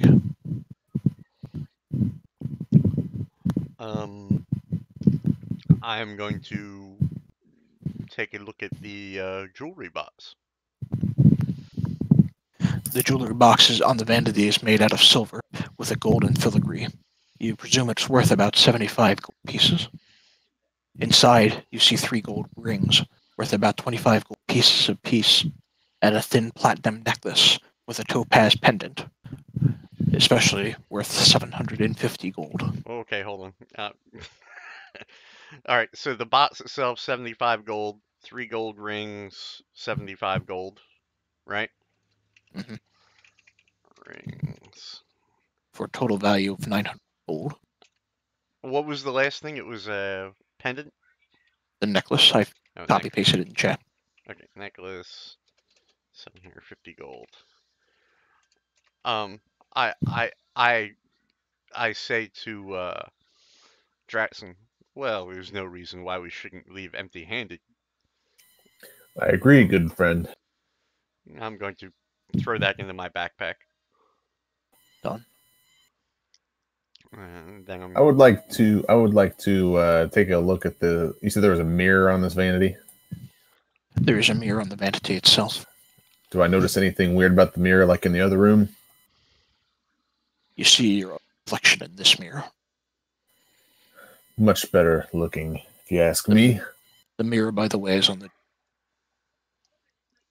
You also make out the top of the dumbwaiter on the far right. in response to his comment, I'm going to say, I guess it depends on who you ask. I'm going to see if I can see anything in this room, Kill. I assume perception check. Yes. Ooh, low perception. Oh, Nothing stands out of the ordinary. I was going to say, I heard dice rolling. That can't be good. What is this cutout right on the head of the bed? What kind of I don't know. It doesn't look like the wall isn't really. That's just a window. Okay. big window? I'm gonna walk over here. Are these cupboards on the other side of the bed? Yes. So they appear to be empty. Wardrobes, really. I'm gonna take a peek into this room right here. You open the door containing the mirror. Inside, you can see an empty, dust-choked closet. You said that so the door to this was a mirror. There's a mirror hanging on the door that leads Hanging into this on closet. the door. Okay. I don't know. Do you want to do anything with this room, Trey? Well, 2 questions. Kill. Do Dragonborn get a any kind of I was going to suggest a rest, but not if it's going to take a full 8 hours. I can't imagine that would be good. But what I was going to say, do Dragonborn get any kind of innate bonuses to resting or no? No. Okay. Then I will suggest that we take another short rest, as I'm feeling a little banged up from prior. And this room seems as good as any. Want to share a bed with me, my friend? No, no. I'll be laying on the tiger skin. The On tiger the skin is moldy rotting. side. I'll say it's a rotting tiger skin. Be sure about. Hmm. Perhaps I the don't. I don't bite. perhaps the high back chair. Burn your hit dice as you choose to rest. Yep. Oh Jesus! With the fucking crit fails. Okay. So So I get 4 health, right? Yes, but you burn dice. Oh no, That I burnt one. you gain 4 health going to 30. Max health is 35, Correct. and I just changed it. Yeah, I was just making sure I was doing it right. Over the course of the rest tray, you peer around the room a bit as you attempt to catch him. You take one quick glance over at the portrait hanging over the fireplace, and you could swear, just for a second, that the man in the portrait was staring back at you. You blink, and they no longer are. Draxon, you get up and you look at the portrait again. For a minute, it looks as though they're almost ghastly. Like, you blink again, and the portrait is as you word. I'm gonna walk over to the portrait and see if there is anything out of the ordinary. Like, do I sense any kind of magical, any kind of magic on this portrait or anything? Make a Arcana check. This ought to go extremely fucking bad. Holy shit! You've been having a sense that there is a dark magical essence that pervades the entirety of this house. So it truly does feel like we are being watched. Yes. Okay. Okay. Before we leave the room, I'm gonna check out this this over here. And good. You see a table covered with syrup flanked by 2 chairs. Resting on the dusty tablecloth is an empty porcelain bowl and a matching jug. We have a door over here which could potentially be the master bath. Would you like to see what's in there, my friend? Oh, It leads out to another balcony. It's a balcony. Okay. And I assume it's super foggy still. Yes. All right. Well, enough of this. Enough of this. Well, real quick, Yeah. was there anything weird? Is there anything weird about this closet? Because it was just empty and dusty. Not that you immediately saw. Okay. Well, that doesn't mean you can't check it. I mean, my Perception check. perception is awful, but I can give it a shot. Well, Oh, Not that you whoops. see. I was gonna say so's my Arcana, but I crit rolled a 21. You never know. All right. Shall we go check out that secret Yeah. secret upstairs passageway? Yeah. I'm gonna move over there, and then The passageway is covered in cobwebs. I just move through and just use my sword to slice through. You make your way up to the cobweb-covered staircase. It is lined with dust. Okay. I approach the other door up here, and do I hear anything on the other side? No. I attempt to open the door. Door to a bare hall that is covered with dust and cobwebs. Are there any sconces on the wall? Some, but they are unlit. And it looks like they've been unlit for centuries. Contrary to much of the rest of the house, the area up here looks like it's not been traveled very. Would that torch still be burning? For the sake of ease, we'll say that Draxon has an oil lamp which he has lit now. Okay. It is hanging from his belt. I suggest that we light the sconces so that you, my friend, can get a better picture of what we're seeing here. Let's. As you light the sconces, you hear the skittering of spiders as they move through cracks within the old frame that makes up this top portion of the house. Hmm. All right. I'm gonna move down here and check this door. What I was thinking. You open the door, creaks as you do so.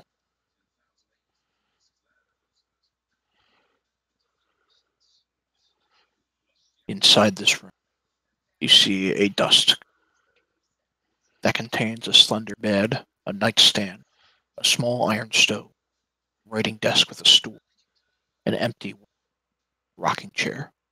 On the northern window box sits a smiling doll in a lacy yellow dress. Cobwebs drape it like a wedding veil.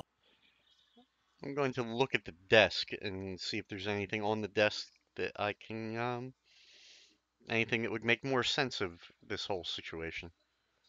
The desk appears empty. So nothing on top, nothing inside? Nothing. Okay. I'm gonna, since apparently I have an obsession with checking out tiny little people objects. I'm gonna check out this doll and see if I notice anything interesting about it.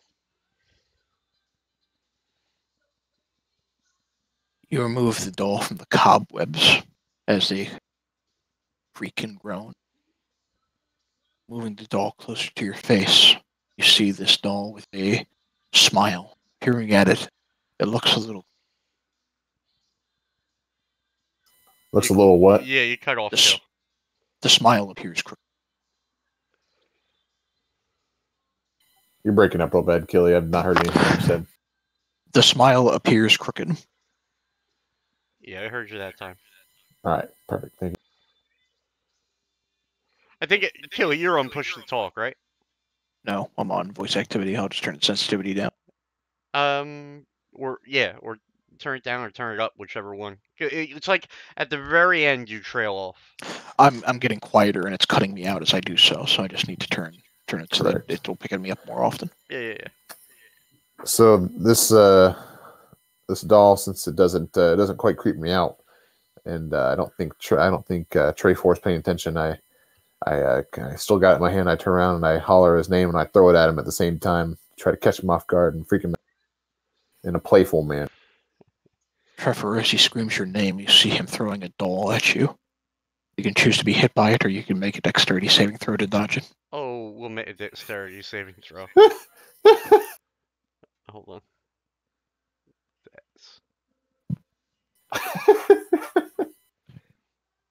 Draxon, make a dexterity check. Oh, this is gonna be bad. Oof. The doll hits you square in the chest. You're not able to dodge out of the way. It falls flat against the ground, cobwebs draping off your leather armor, broken here and there. As the doll hits the ground, you hear as its head snaps off of its body. It rolls along the floor back towards Draxon, its eyes still wide and its mouth still in a crooked smile. Nice catch, dumbass. Paladins, always so full of jocularity. It's a wonder that any holy order survives. Is this wardrobe empty? Yes. Alrighty. And I think there's a little desk or little nightstand here. Am I wrong? Yes, it is also empty. Alright. Well, with that, I will leave the room. Actually, you know what, Kill? Before I leave the room, you said the doll's head fell off? Yes. I'm going to pick the doll's body up and just inspect it closer. Make a perception check. Yeah.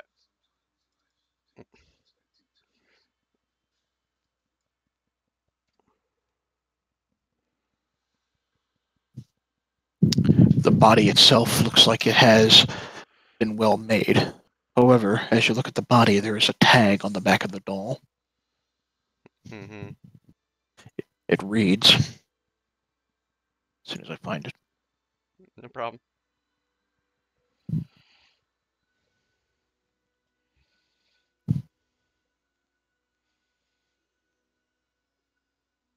It reads Gadolf Blinsky. Uh, Are you reading this information out loud to me, Trey, for as you're looking at this? You've already left the room, Draxon. can you Can you just type that out so I can because I got what you said.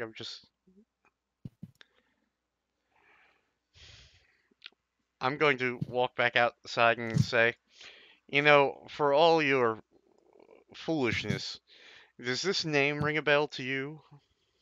And I'm going to show him the little tag on the back of the doll's body. What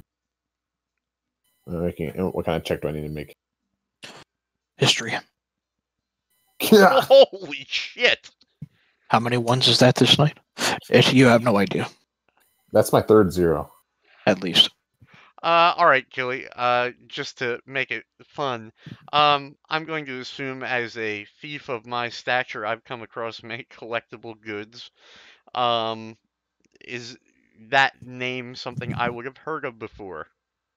Make a history check All right. with disadvantage. Yeah. Oh, where the hell did my character go? What the hell? Hold on. If you see your character token, hold the shift button and double click it. Yeah, I lost it for a second. I thought I had minimized it, but I guess I closed it. Disadvantage and history? Yes. You've not heard the name before. All right. Intrigued at the information given to me by Trey for. I kind of want to look at the head and see if there's anything interesting about the head. Maybe something could have been stuffed up inside of it, like a key or any sort of paper or anything like that. As you pull the material outside of the head, it looks like it's been stuffed with entrails. Ooh. Ooh, yummy.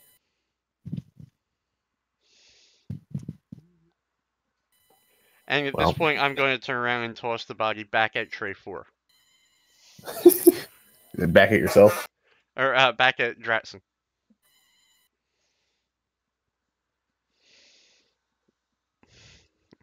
All right. And You then, there, Kelly? I think he's there. What's up? Oh, no, I was going to say, I'm just going to throw the body back at Dratson and then walk out of the room. He throws the body back at you. It's also stuffed with intestines. All right. I'm gonna try to dodge it because it's gross and I don't want blood and entrails all over me. Tray 4, make a dexterity check. Draxon, make a dexterity saving throw. Oh, Dexterity saving shit. throw. God damn it with the friggin' disadvantage. You've known the trick and you dodge it, Draxon. Okay. All right. I'm going to go up here and I'm going to check out this door to the north. The door to this room appears to be locked. Pick that shit. I'm going to actually ask Dratson, do you still have the key that we found earlier?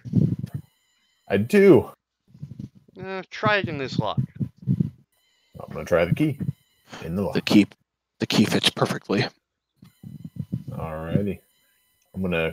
Can we listen and see if there's anything weird on the other side of this door since it's obviously locked for. Make a perception check.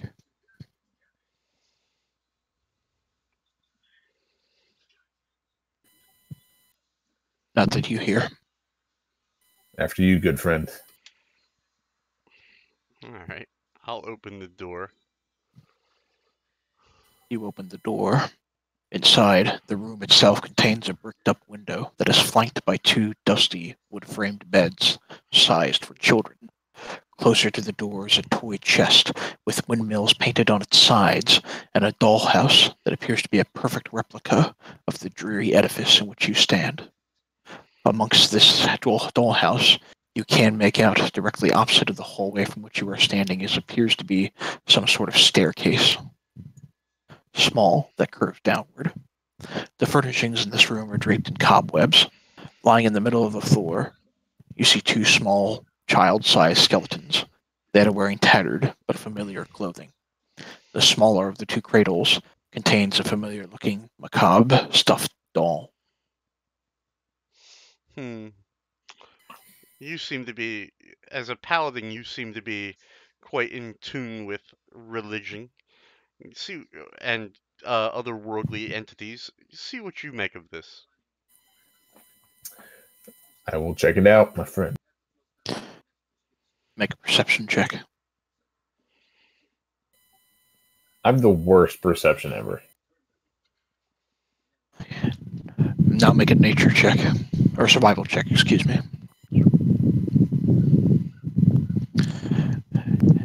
You've not gone into similar situations like this.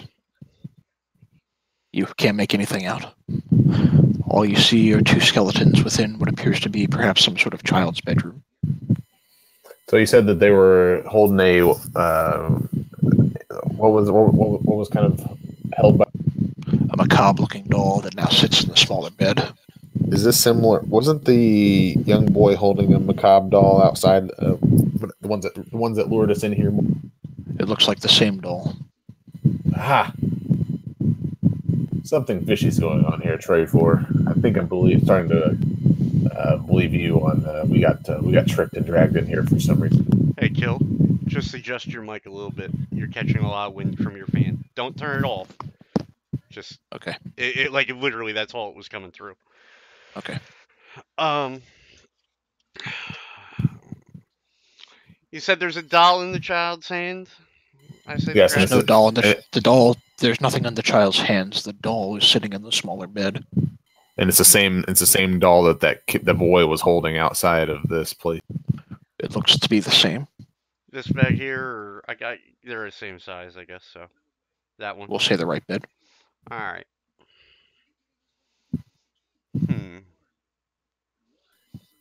I'm gonna.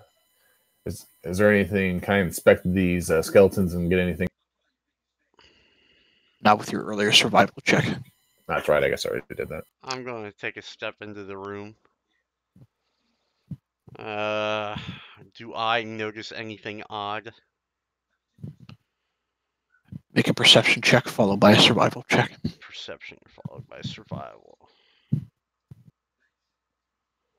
And then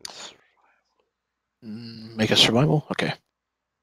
Regarding the perception check, there is, looking at the dollhouse, you can make out that there is what appears to be some hidden wooden paneling that makes up the portion of the floor, and it seems to resemble a hidden staircase next to the hallway that you were in, and it descends down.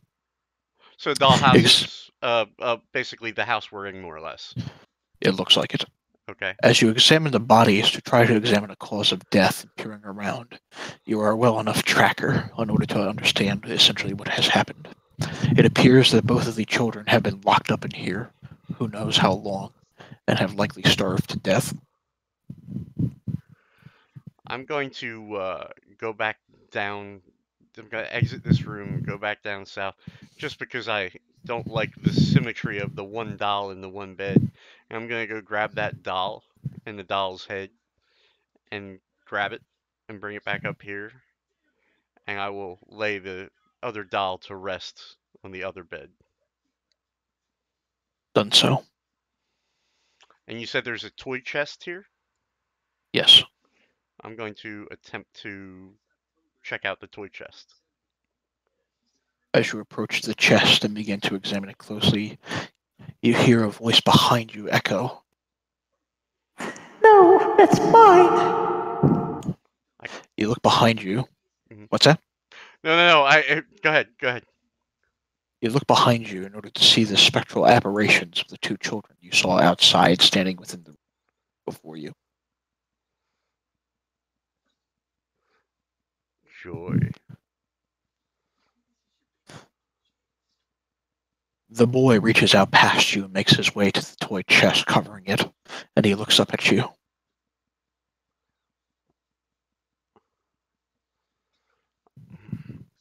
Uh, The girl says, Who are you two? How did you come to be here?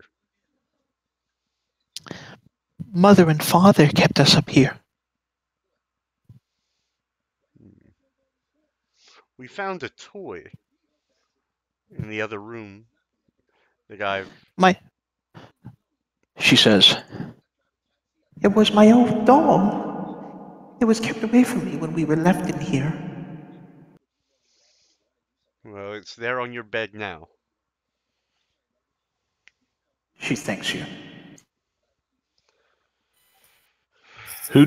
I look at both of them, kind of back and forth, and ask in sympathy, what happened to you? Who did this to you?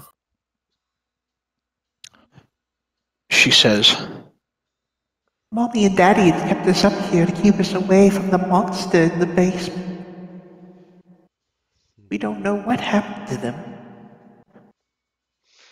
All right. Well, consider yourselves allowed out of your rooms. We will go. Uh, I assume that we know that there is a little door down that way now. Yes. Okay. We're going to go check out the basement and see what else might be there. The girl cries out, Wait! We don't want to be left alone again. Can we come with you?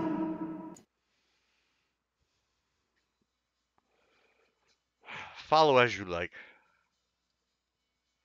As the girl reaches out towards you, the boy will reach out towards Draxon. Okay. Depending on what you wish, I'll need the both of you to make a charisma saving throw. Okay. I guess Draxon, you succeed. I guess that wouldn't be a charm, would it? No. Okay. All right. Hold on. Charisma? Yes. You got it. So does that mean the boy kind of acts as like my pet? The boy attempts to grab into you, but you manage to shake its worst effects. Trefor, as you begin to exit the room, you feel a presence begin to emanate throughout your body, and you gain the following flaw. Okay.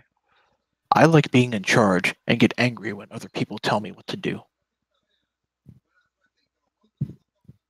Well, As you are possessed by the spirit of Rose. one can hardly say that's a flaw. All right. On the way over to here, I'm going to check. Just open these two doors. I'll do the north one first.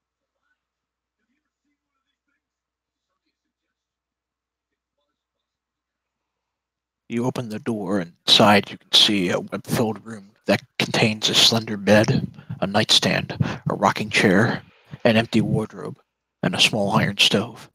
As you begin to move away, you hear a voice in the back of your head say, We can't leave my brother behind. And it begins to jerk you back towards the boy. Um. Now, okay. So here's a question. I gained that flaw, but if she's telling me what to do, would I not be getting very pissed off at that? You are possessed by her. Right. You can try to shake her if you would wish. I will. What am I doing? Rolling. Make another charisma saving throw. Mm-hmm.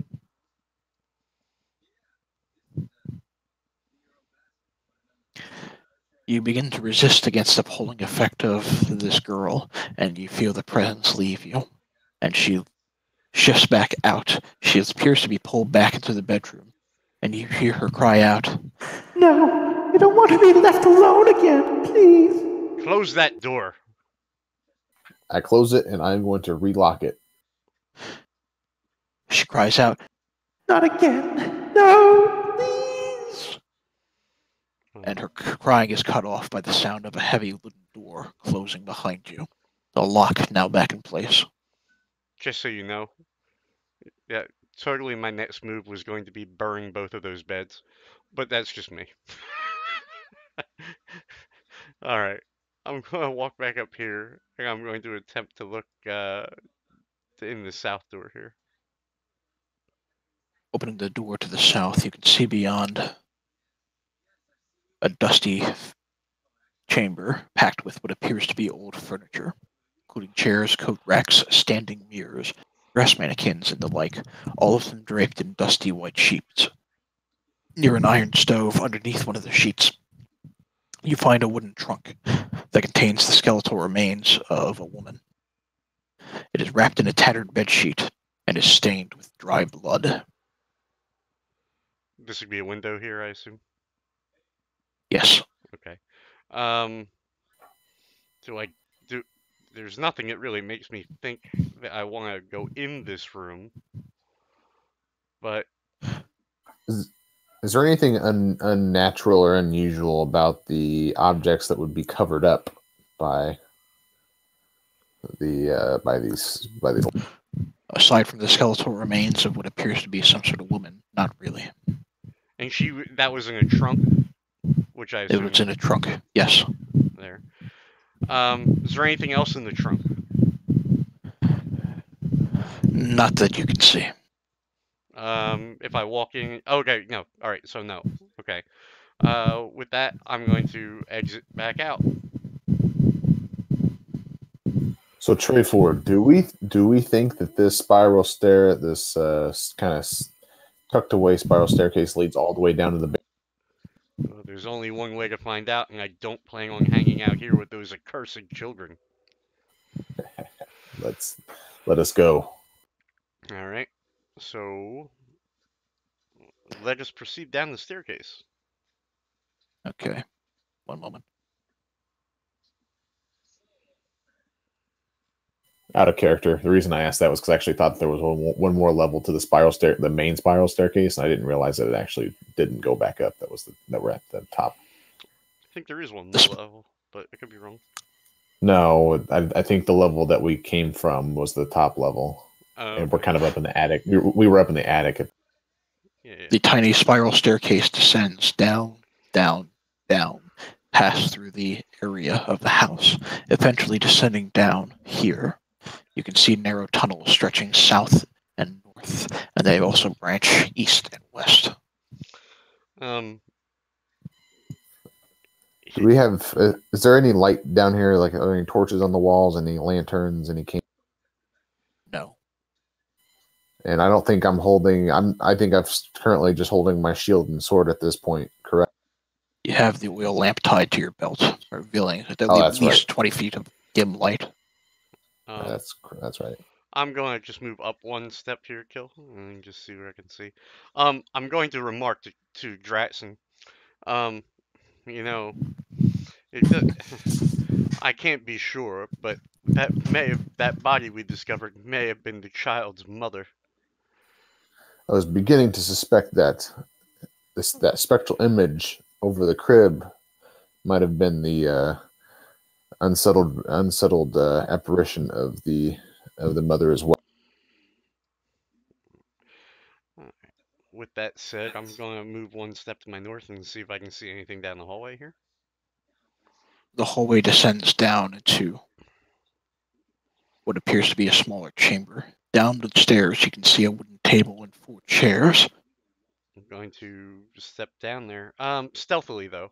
I would like to Make a stealth check. Yep. Stealth. Hiding masterfully in the shadows, you are accustomed to dark places, especially underneath the open air. You descend down, and you can see on the western end are 4 alcoves that contain moldy straw pallets. I tell Dratson, whisper in whispered tones. Wait here a moment. Will do. I'm going to move through this way and see if I can see anything else. Sorry, I was experimenting with something. No problem. There appears to be another staircase descending down to the south. I whisper, I motion, like, follow. to Dratson. All right.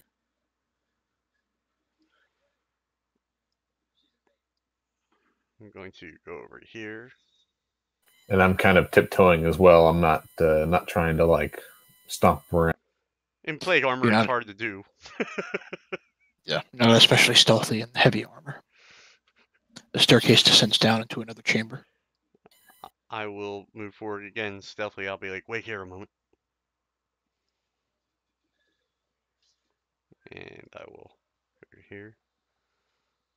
Peering around the central chamber, you can see a 4-foot diameter well shaft with 3-foot high stone lip descends 30 feet down into a water-filled cistern. There's a wooden bucket that hangs from a rope and pulley mechanism boiled to the crossbeams along the well. Bolted, not boiled, excuse me. There are 5 side rooms that look like they serve as quarters. Each of them contains a wood-framed bed with a moldy straw mattress and wooden chests next to them. Alright, I'm going to motion for Dratson to come forward, and then I'm going to move up here, and I'm going to go check out these rooms. There's footlockers next to each of the individual beds. They all appear to be locked. I would like to try my thieves' tools on the one I'm at. Go for it. Strange Dex. There we go. Are we assuming that all these footlockers are going to be locked? Your first check with those tools against that particular footlocker seemed to not work. The lockpick breaks. Okay. Just real You can quick. try again, but the DC will be higher. No problem. Just real fast. With thieves' tools, what is the usage of them? Normally. Like For the sake of this game, we'll say you have unlimited lockpicks. Alright. It's just every time you fail, the DC goes higher, and eventually the lock will jam. Alright. I'm going to try again. Oh, Jesus Christ. Another lockpick gone. I'll try You one think more. if you fail, Yeah. you think if you fail one more time, the lock will jam. Try one more time on this one. Oof. Terrible. The lock has jammed. The only way to get it open now would be to bust the lock.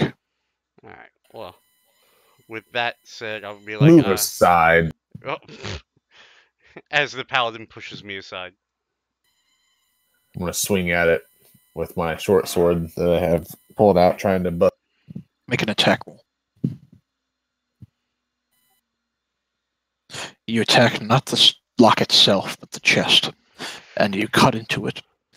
The chest itself does not open, but it does splinter quite a bit.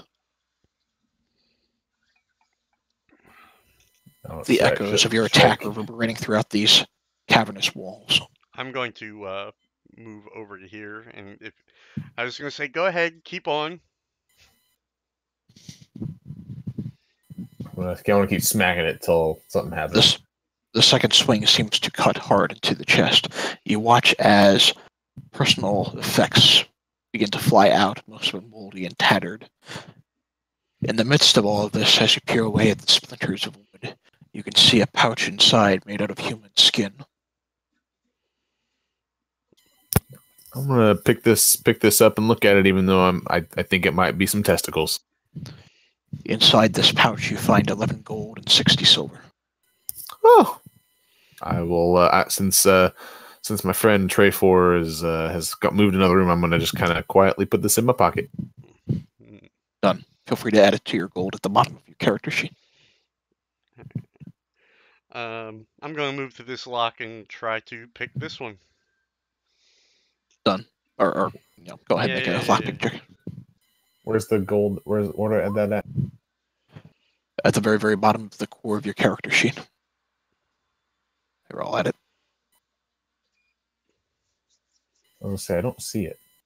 So where all your equipment is, on the very left, EP, SP, you got 11 GP gold. is gold. 35, so you're up there and there. Gotcha. Okay, so you pick the lock on that one, tray 4. Inside, you see a folded piece of blackened cloth amidst other worthless personal belongings. Inside this blackened cloth, you see 3 moss agates worth 10 gold apiece. Oh, I'll be pocketing those. 3 moss agates. How much a piece? 10. for a total of 30 gold. I'm slowly kind of taking in the surroundings and gonna kind of catch up to Trey for see what he's up to. But I'm not gonna see what he's gotten out of there, and I'm not gonna care.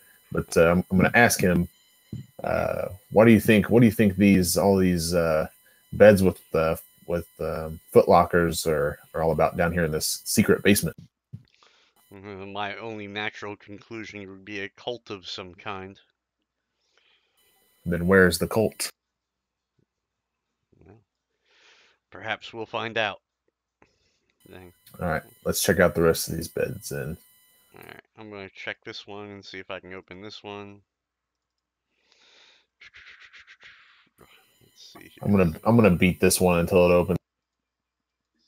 Make an attack roll with your short sword. Make a check for rules. All right. You bash with one hard swing into that chest, scattering effects all over the place. You pick the lock of the other. Inside the one that is lockpicked, you see a black leather eye patch. Sewn into the eye patch is a small carnelian worth 50 gold.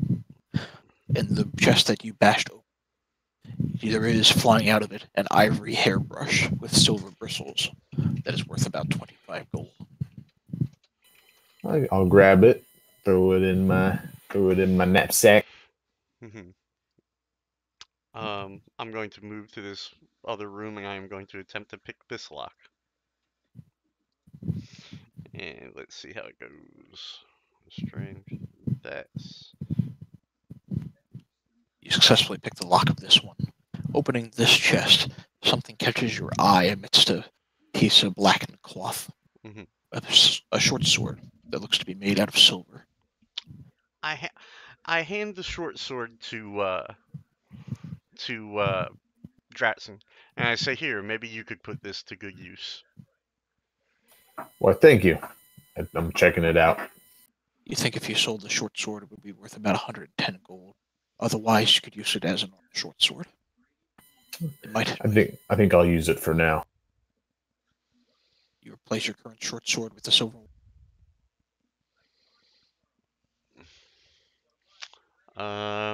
With that said, I'm going to move over to the east here and see what I can see down the hallway. I'm not making a lot of noise, but I'm not stealthing. There's a staircase that continues upward. As you make your way here, you can hear a ghostly chanting to the south. Ghostly chanting to the south. I'm gonna check. Is there anything in this well? Just water. Okay. I'm going to say, Dratson, be quiet. I hear something to the south of us. And now I'm going to try to sneak again. And I assume you want a stealth check. Please. Ooh. And I am going to move to the south. All right.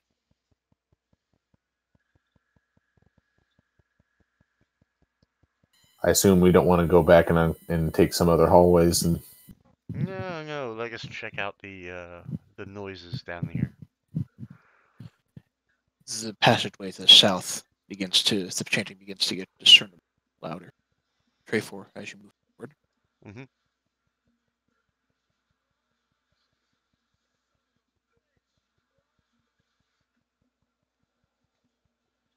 As you move forward, the floor underneath of you gives way.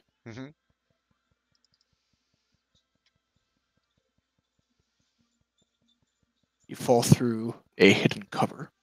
You land prone on spikes below you. You take 6 points of bludgeoning damage from the fall, plus 9 points of damage from the spikes as they pierce your leather. Yeah. Okay.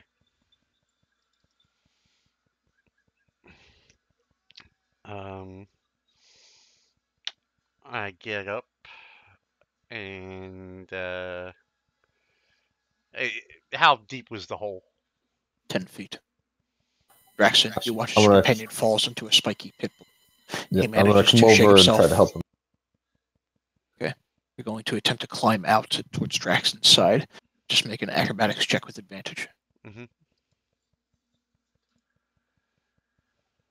You successfully climb out of the pit.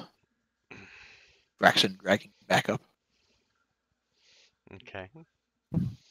Um, does it look like the pit would have to be jumped over, or Yes.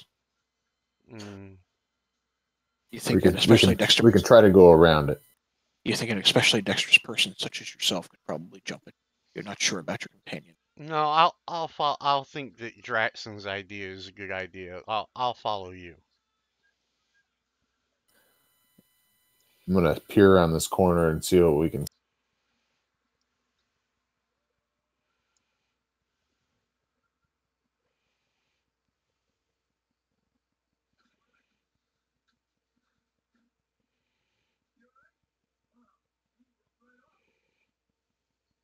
You move forward into what appears to be an underground dining hall of sorts. There's a plain wooden table flanked by long benches. However, lying on the dirt floor are moldy bones. In the middle of the southern wall is a darkened alcove. Over here, that's the south. Hmm. What would you like to check? Go ahead, my friend. You lead the way. I'm a little worse for the wear right now. Take a look down this hallway. It curves down and around.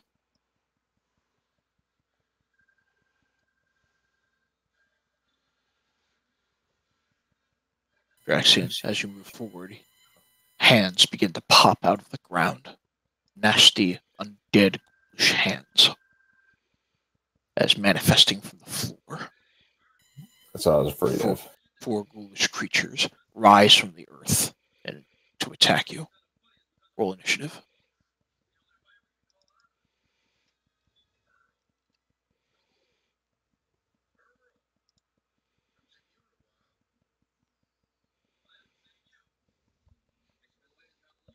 He got an 18 kill. I think he just got Adam. All right.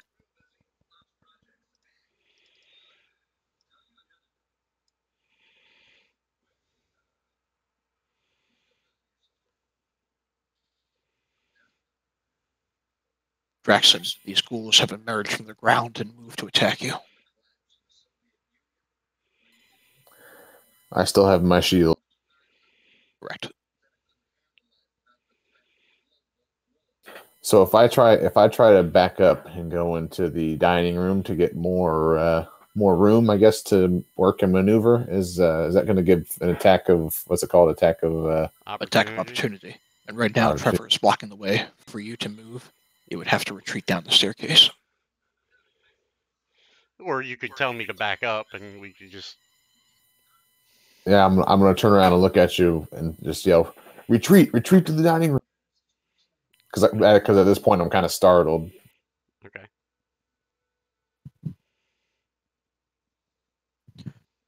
What are you doing for your action? Me, I'm going to try to.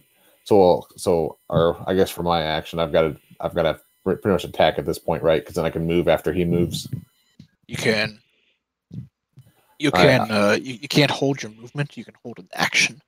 In your case, what you could feasibly do is take the dodge action, which would mean anything attacking you would have disadvantage on.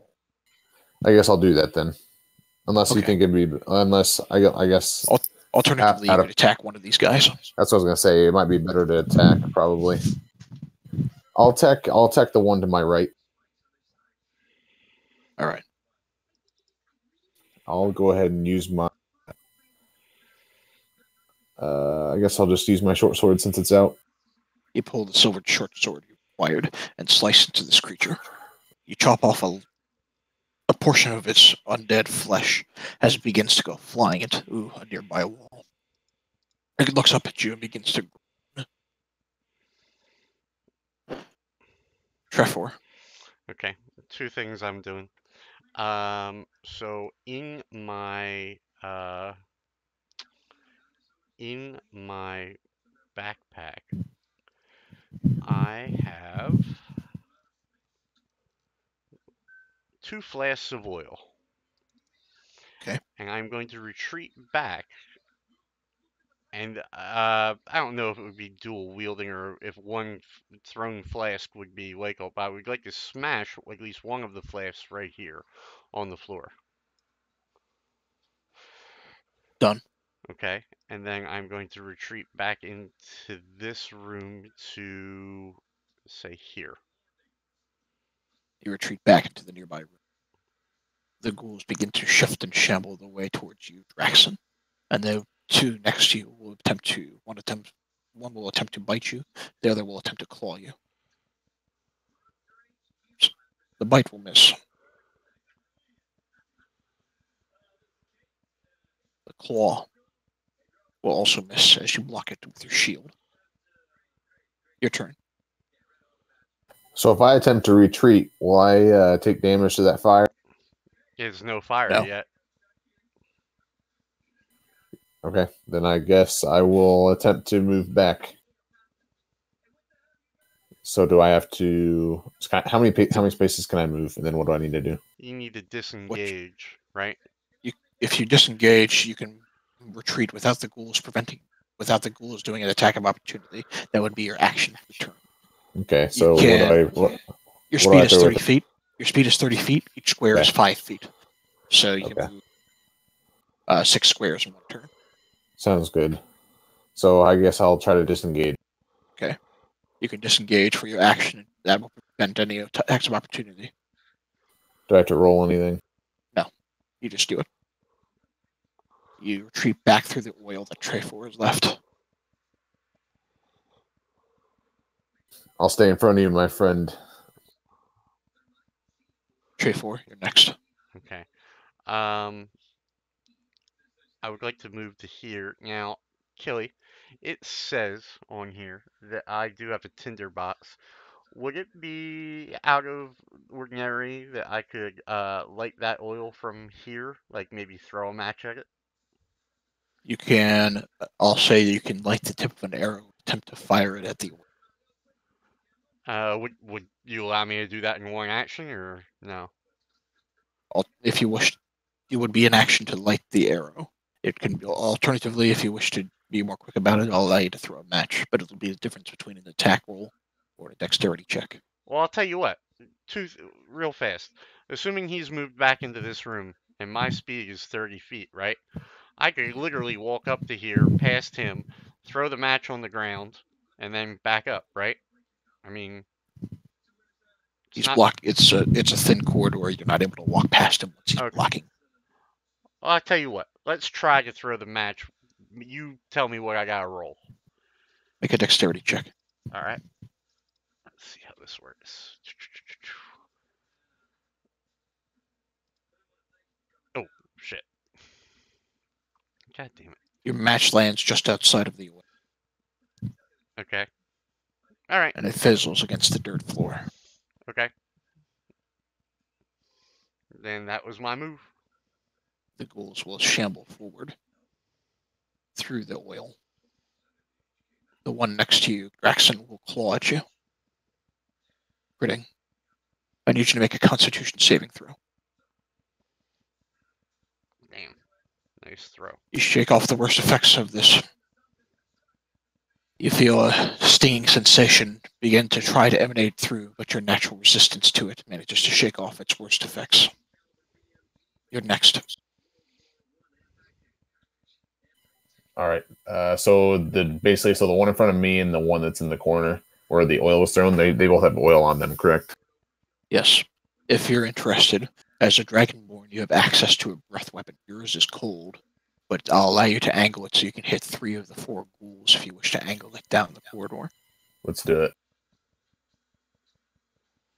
You rear back and banging or dragging upon your draconic ancestry, you fire your breath weapon down the corridor.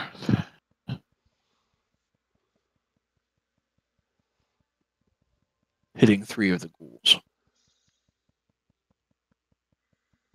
2 of them, including the one next to you, fail.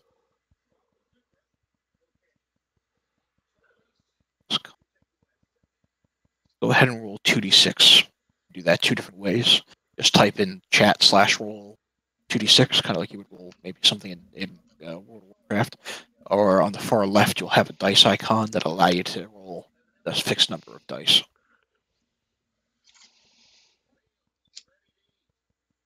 Okay, and roll one more d6. All right. So both of those ghouls take 9 points of cold damage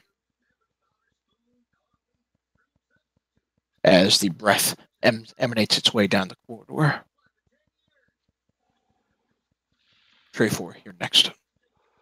I'm obviously not engaged because I can't hit them, or they shouldn't be able to hit me from there, right? Correct. All right. So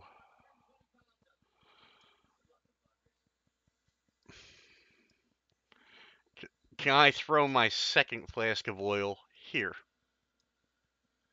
Make a dexterity check. All right. So he's already covered in oil. Well, He's got some of it on his legs and feet, but yeah. he's not covered. God damn it. Your oil pings against the head of your ally. You cover your ally in head to toe in oil. Okay. So there goes that plan. The ghoul claws its way against you, Trey 4. I need you to make another Constitution saving throw. The stinging sensation returns to your body. You fall back and are paralyzed. That's not good. As you are paralyzed, the remaining ghouls will begin to shift forward.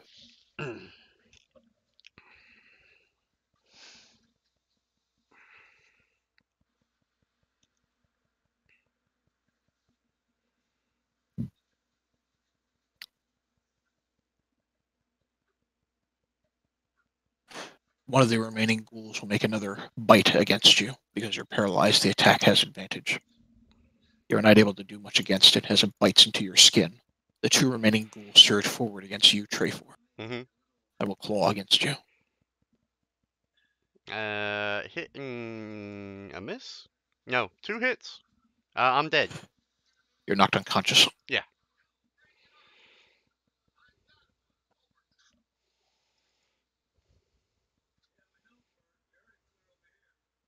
Draxon, at the end of your turn, repeat the saving throw.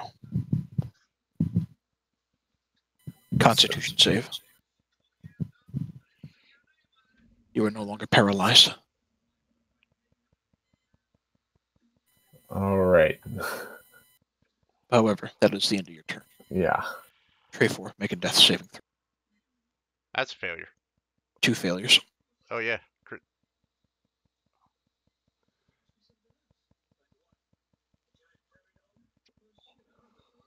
The ghoul is being startled by your sudden shake. He's going to move and attack you, all Draxon. Miss. Crit. Hit and miss. I'm dead. Darkness begins to overtake the both of you for a split second. As darkness begins to overwhelm the both of you, however, you begin to awaken. I need the both of you to roll a D100 for me. D100, you got it. You know, they really should have that as a quick, what do you call it, on the thing. You know how it has like the D4, D6? Really? 29 Yeah. out of 100. I got 14. 29 and a 14. There we go. Jeez. Okay, bear with me a minute. I have to find it. No problem. We're just not having the best luck. It's like Black Cats are running all over the Steam. Yep. So,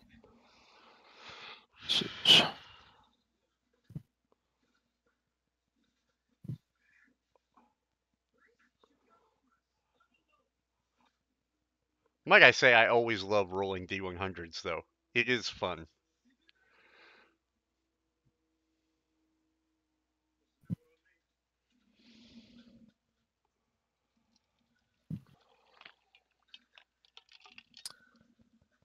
So, you gain the benefits of a long rest, meaning you gain the full all your hit points and any spell slots back.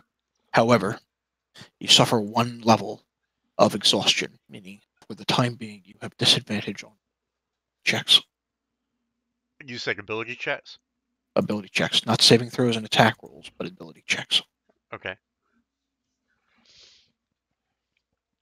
Okay.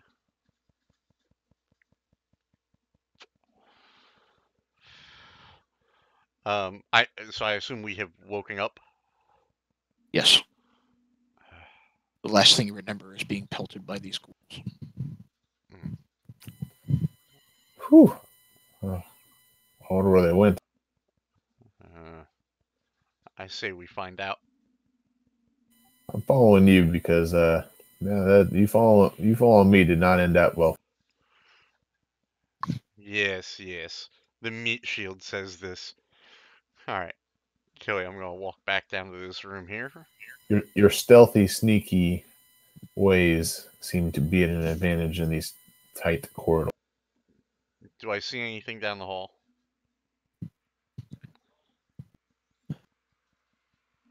Nothing more than what you see there now. All right. With stealth, which I need to put disadvantage on, I'm going to attempt to move forward. Oof. Well, anyway, I'm going to move to here. Okay.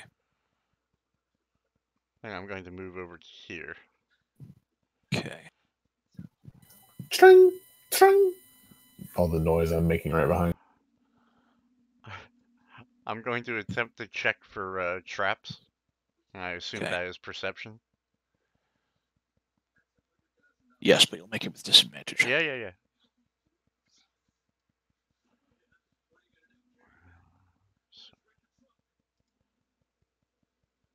Not much better. Nothing that you can see. Alright, I'm going to move forward. And I'm going to move southerly. There is a staircase that descends downward. Do we still The hear chanting, Yeah. the chanting gets louder as you move your way to the staircase. Alright. I'm going down the steps. Come on, warrior of the light.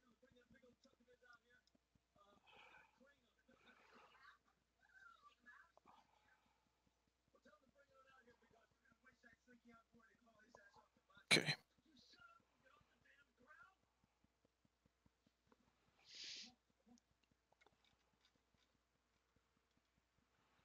Okay. As we approach the bottom of the stairwell, I'm going to attempt to be stealthy again. I don't know if that matters or if I need to re-roll. As you descend further down the staircase, you begin to make out what some of the voices are saying.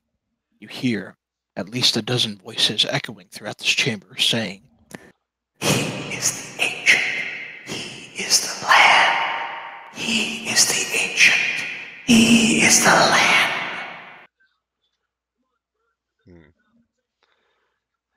Well, I see no reason why we shouldn't continue to check this out. Sounds like some spiritual mumbo jumbo, if you ask me. You would know all about that, my friend. Kelly, I'm going to take a walk down here. I'm going to see what's in this room.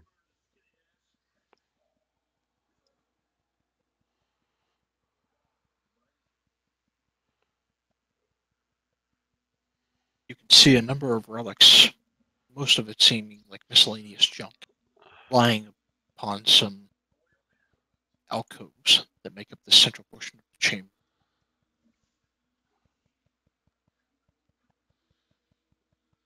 Okay, I am going to check for traps as I move forward. And I assume that would be perception with disadvantage. Terrible rolls.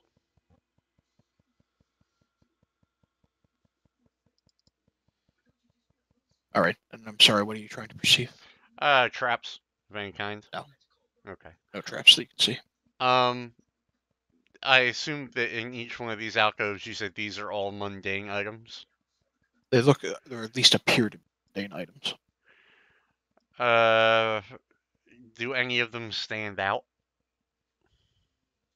You see amongst all of them a small mummified yellow hand with sharp claws on a knife carved from what appear to be human's bones, a dagger with a rat's skull set into the pommel, an 8-inch diameter varnished orb that looks to be made from an eye of an creature, an aspergillum, which is that thing used for sprinkling water, carved from bone, All right. a folded.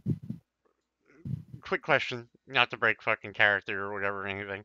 You did not put the eye and the fucking hand of Vecna in this goddamn game, did you? No. Okay. An aspergillum carved from bone, a folded cloak made from stitched skin, a desiccated frog lashed to a stick, a bag which appears to be full of bat, a severed finger, a 6-inch tall wooden figurine that depicts a mummy, its arms crossed over its chest, an iron pendant adorned with a devilish face, the shrunken, shriveled head of what looks like a halfling, and the small wooden coffer that contains a direwolf's withered tongue. So these look like relics that they would have worshipped or have some sort of meaning to this cult. If there is As far as you can tell, there's a southern slope in this chamber that descends down into murky water and ends in a rusted portcullis at the bottom. There's another southern chamber that continues down to further. So since I am religious in my own right, I believe all this is all their religion, this cult stuff is nonsense. And I'm gonna, as I walk around the room to check these things out, I'm gonna knock each of them on the floor out of disrespect and disgust. The chanting begins to get a little louder. He is the ancient. He is the land.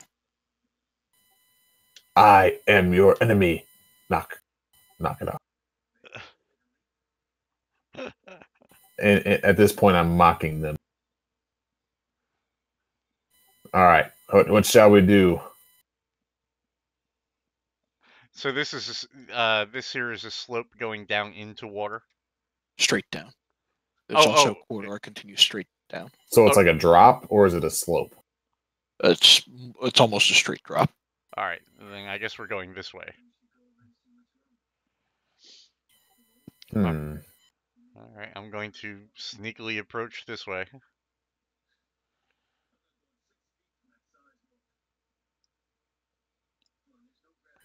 I'm gonna take one of these relics that didn't quite break, and I'm gonna just throw it down in the well and just kind of giggle and walk.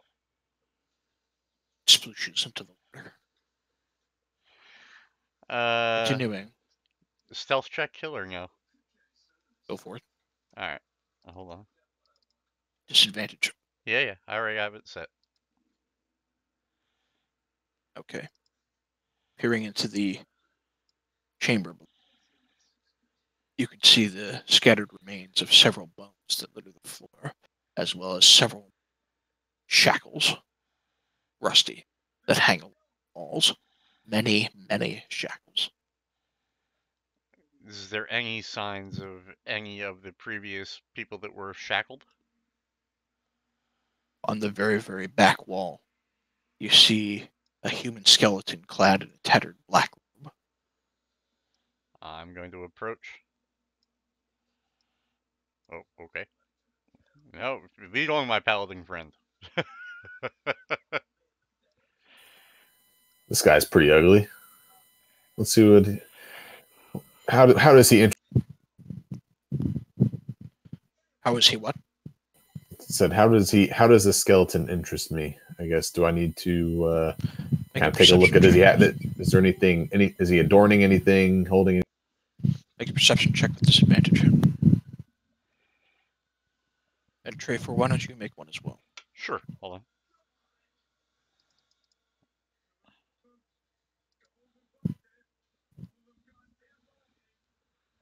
On the ring of the individual, Draxon, find a gold ring.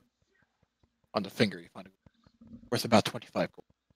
Trey, for Oh. you think you hear the faint sound of rushing water over this direction, and searching, find a small hidden lever that seems to open hidden. I'm gonna kind of slip that ring off that finger and put it in my pocket.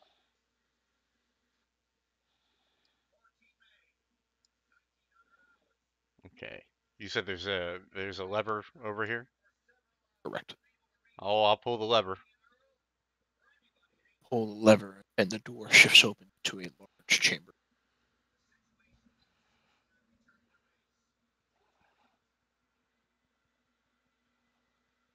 We should have jumped and taken the quick bath. As soon as you pull the lever, the door opens, the chanting stops, and you peer into a 40-foot square room. The smooth masonry walls provide excellent acoustics. Featureless stone pillars support the ceiling, and a breach in the western wall leads to a dark cave heaped with refuse. Murky water covers most of this floor. There are stairs leading up to dry stone ledges that hug the walls. In the middle of the room, more stairs rise to form a conical dais that also rises above the water. Rusty chains with shackles dangle from the ceiling directly above a stone altar mounted on the dais. The altar is carved with hideous depictions of grasping animals and is stained with dry blood. Well, I'm not even going to attempt the stealth because whatever with the chanting stopped, I'm going to assume that whoever it is knows I'm here. So I'm going to move into the room and move to the north a little.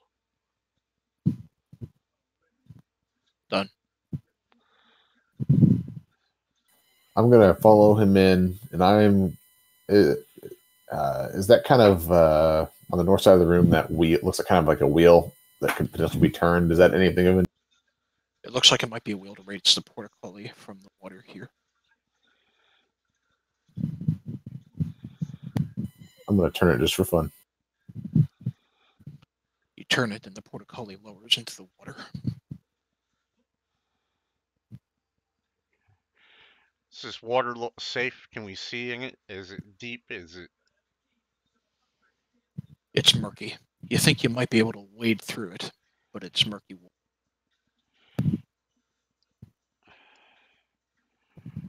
Even though I have disadvantage, I don't really want to step foot in that water. That the water just irritates me. I'm going to attempt to jump over to the altar.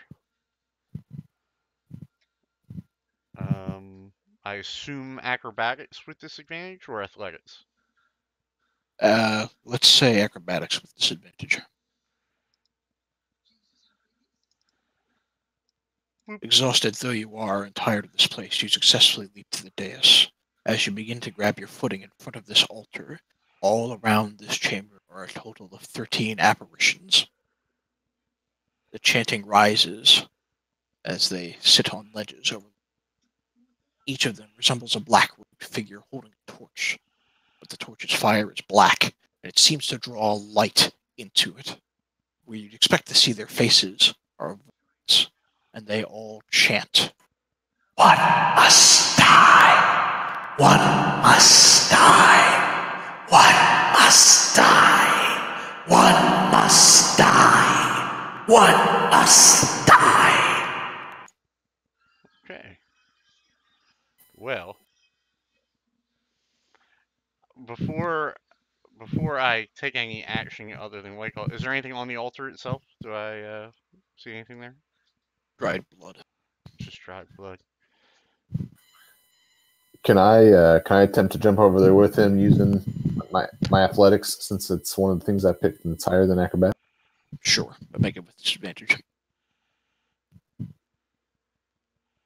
Oh my fucking god! You jump straight into the water. It goes up to about your hips, but you're able to wade through the rest of it. Okay, I'm up here with him then. Okay. I'm going to tell Dratson. Dratson, can you take a closer look at that altar? I sure can. As Dratson does that, I'm going to stab him in the back. I Make knew an that attack was roll with coming. advantage. I knew that was coming. I swear to God, I knew it. Because you were talking about wanting to kill Garen earlier, and then as soon as you said that, I was like, shit, I'm gonna. Make an attack roll with advantage and add your stealth and add your sneak attack. All right, hold on. Hold on.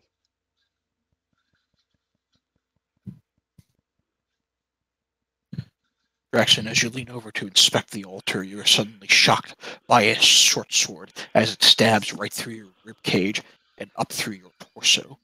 You take 16 points of damage, and I would like you to roll initiative against your companion. By the way, and just so you don't feel bad, I did roll that character as neutral evil, so I apologize. But if it's a question of survival,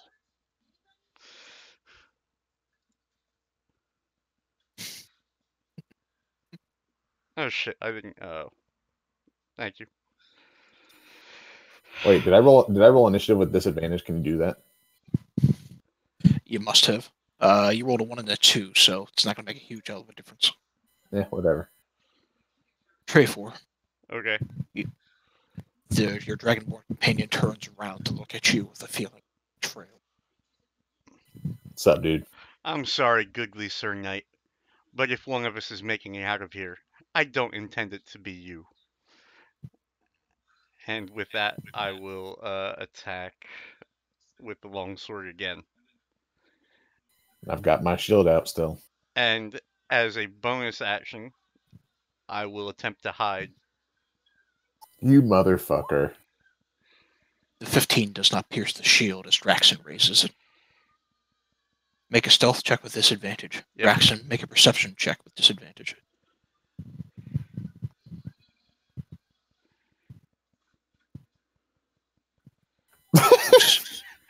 You successfully hide in the shadows of the dais. This All the motherfucker. while, the voice chanting around you. One must die. One must die. Draxon, you can attempt to attack where you last saw him, or where you think he might have hit. I am going to actually I'm going to heal while he is hiding. Okay. So let me see. So when we blacked out earlier, did that act as a long rest? It did. We would have restored your spell slots. And my lay on hands. Yes. All right, I just need to decide what I want to do here. Because the lay on hands will give me 20, right? Up to 20. You can pull however much left. So if you want to restore yourself up to full, that would burn 16 and you would save 4. I'm gonna go ahead and do that then. I'm gonna burn that and restore to full, so I'll get 16 and a half. Okay. From the shadows tray for you, watch as your paladin restores the wound of his chest through the distance left. Bubble shield and hearth, motherfucker. You follow. Okay. So I found out that I have 100 ball bearings in my backpack. I'm going to scatter them at Draxon. Draxon, there are now hundreds of ball bearings that cover the floor next to you.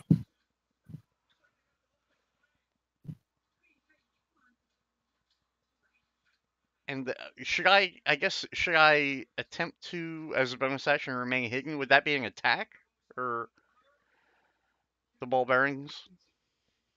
Oh, I didn't mean to hit that. They're not an attack, but it would, and because he hasn't seen you, you will say that you can throw it from the shadows without revealing your location. Okay. And then I'm going to move to the edge here. Okay. So I can't see him, correct? You can't see him. All you saw was from the midst of nowhere a bunch of ball bearings surrounding your feet. Would my character know what those ball bearings are going to do? Probably cause you to fall if you step on too many of them. Which would that stun me or paralyze me for a turn? I guess that's just. I guess It would that's knock you my prone. Fuck. All right.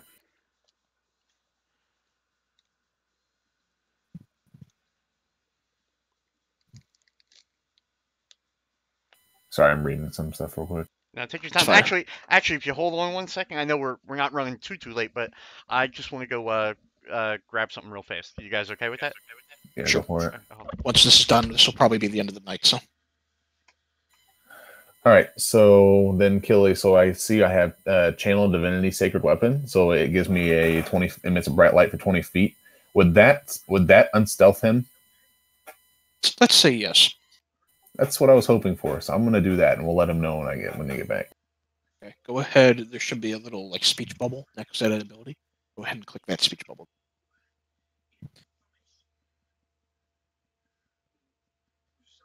Do I have to roll anything?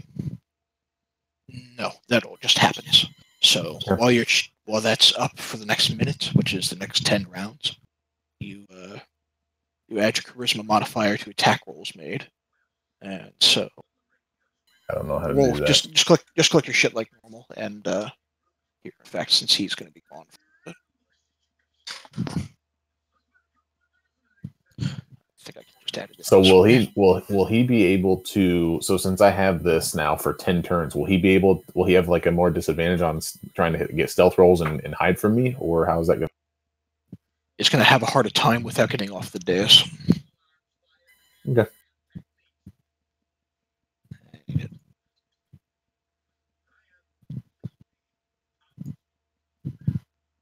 I gotta admit, I felt kind of good at thinking about that.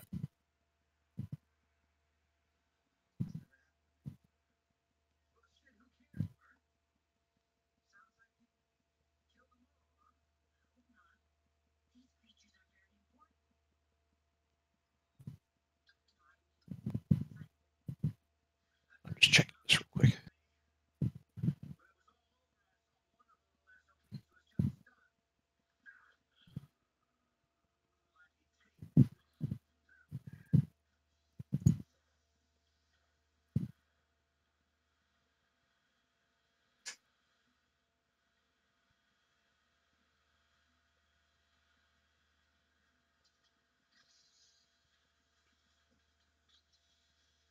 But are you staying where you are then? Smock? Sorry about that, So guys. can I see him at this point then? Yes. So Trey 4. Yeah. You watch as Draxon begins to channel a prayer to his god, and the weapon that he holds, the silvered longsword, begins to emit with a bright energy. The energy begins to illuminate around the room, and it reveals you from the shadows of the dais. Okay. And just so you know, I actually came up with that on my own. Killy did not tell me to do that. No, hey, man, don't look. Just be glad we weren't level 5. Otherwise, I'd be casting a globe of darkness at you. Trey 4, you are revealed. So Okay. now I can see him. What I'm going to do is I'm going to stay right where I'm at. That way I don't. Oops, I dropped my mouse. Hang on. That way I don't trip and fall on these many balls. And I'm going to use Divine Smite. He has to be within range of an attack if you're going to burn a Divine Smite. He's out of Oh, range. I didn't know if it was, since it was, or I guess that would be I guess I assumed it was a spell. It's a spell, but it's something you burn when you attack with a melee weapon. Gotcha. So just because.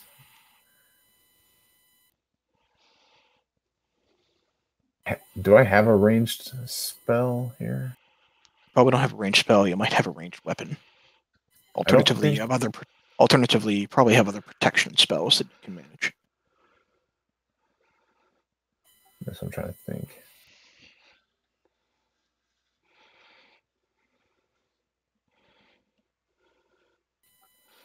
Will my breath weapon act as a range? Because I was able to hit some those. Yes. Yes. Yes, it would.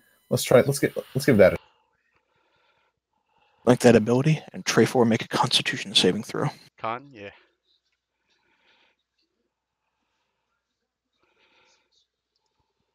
Oh shit. We'll count to 14. You don't make saving throws at disadvantage. Yeah, I know. I just had on because all the abilities was. Okay. It still beats the DC, so you manage to resist the worst effects of the cold breath. Okay. Am I taking damage from that? No. Okay. All right. So no damage taken from that. Okay. Oh, I'm sorry. I take it back. You do take half damage on a success save. All right. So So he's go got ahead. full damage. Yep. So roll 2d6.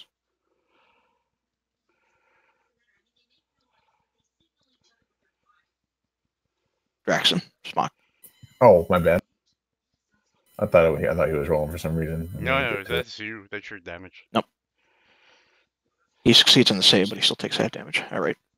So you take 1 point of damage Okay. as you dodge from the worst effects of the cold breath, Okay. and it's your turn. This bright weapon now eliminating your location. Okay. So quick question. So I know the ball bearings are on top of the dais here, right? Yes. Um, is he still covered in oil? No. Oh, That was before we got knocked out. hey, oil doesn't always dissipate. I had to ask. All right. That's fine. I'm going to move to here. You And, work your way through the water and jump up there. okay. Or I guess it's stairs. You wade your way through the water and make your way retreating back into the edge of the room. There are still black clothed figures around the room, constantly chanting, "What must die?" All right. I'm assuming I can probably make about 5 more feet. I would assume from here to here. That's like half my movement, right? If it was difficult terrain. Yeah. Okay. Yeah, sure. I'm going to take my bow out, and I am going to attempt to shoot him with my bow. Okay. Okay. Bow, short bow. Where are we at? Short bow. Oh, well, it'd be the 12. I'd still miss. Let me take that off Yep. for a second. And then I would attempt to hide because that was 20 feet emanating. Yes. Go ahead and attempt to hide. So stealth with disadvantage.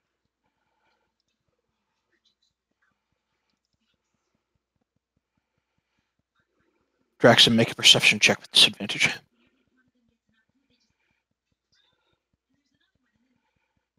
Oh, That was my best perception throw of the day. that was good. Even on the edges of the shadows that make up the edge of the room, you were able to see him. It is your turn. All right, so if I'm trying to jump off this platform without hitting those balls, what can I do? Make an athletics check with disadvantage.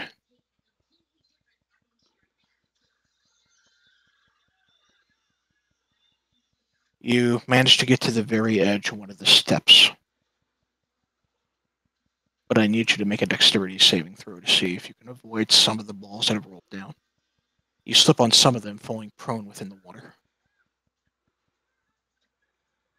All right, so I assume that ends my turn. We'll say it ends your movement. Okay, and I don't think I can really do anything else at this point because I don't have. I'm not gonna cast a spell. I don't have like a range. I don't have a bow or anything because he's got like 80 fucking bows. We found like 80 bows earlier that I didn't pick up. I think that ends my. All right. He's prone now, right? Correct. I'm hiding. I would like if we're going to assume that this would be kind of difficult terrain right through here, kill. I can move half speed, right? Correct. All right. So here's what I'm going to do. I'm going to move up to him. I'm going to attack him with a long sword, and that should be advantage because he's prone, right? Correct. Correct. Okay. The drow stands over you, dragon, and you feel a silver, or you don't have the silver sword. You feel a sword pierce into your hide as you cry out.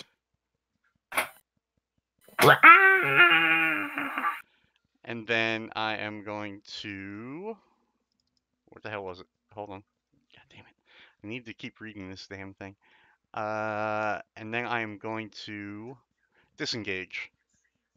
Oh, no, I guess I couldn't because I can't move You another burnt all your 15 feet. movement. Yep, okay, never mind. All right. Draxon, All right, so I assume I'm standing back up. you spend half your movement to stand back up. That's fine because I'm going to use my short sword and attack. I assume with disadvantage. No. Straight attack. Alrighty. You have disadvantage on abilities, not attack rolls. Your sword, still empowered by your channel divinity, it pierces through the leather armor of this drow elf, piercing him hard. All right, let me make that. What was that for 10? Yep, I've already applied it. Oh, okay. Damn, I was about to say, if I was going to take it off, that would have been really bad. Okay. Now, Drax, I'll add for your benefit, you can make that a divine smite if you wish. Mm-hmm. I can use divine smite. Mm-hmm. Something Might you as can burn well. after making the attack. The radiant energy pierces through your darkened elvish form. Nice. You feel haggard very, very quickly. Okay. All right. So let's see. What can I do?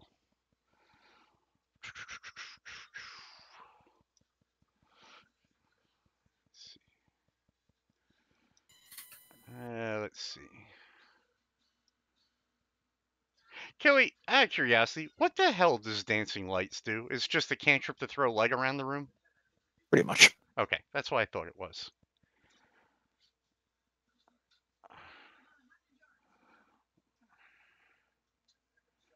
All right.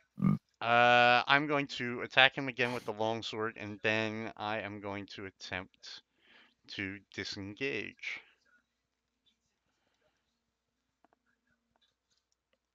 Oh, shit. We'll count to 17. It does not pierce through the shield. Okay. And then I would like to disengage over to this direction. You shift over quickly, avoiding the Dragonborn. Draxon. Alrighty, so I move. I assume that I can move to here, correct? Yes. Alrighty, and I am going to basically. I'm going to attack with my short sword again.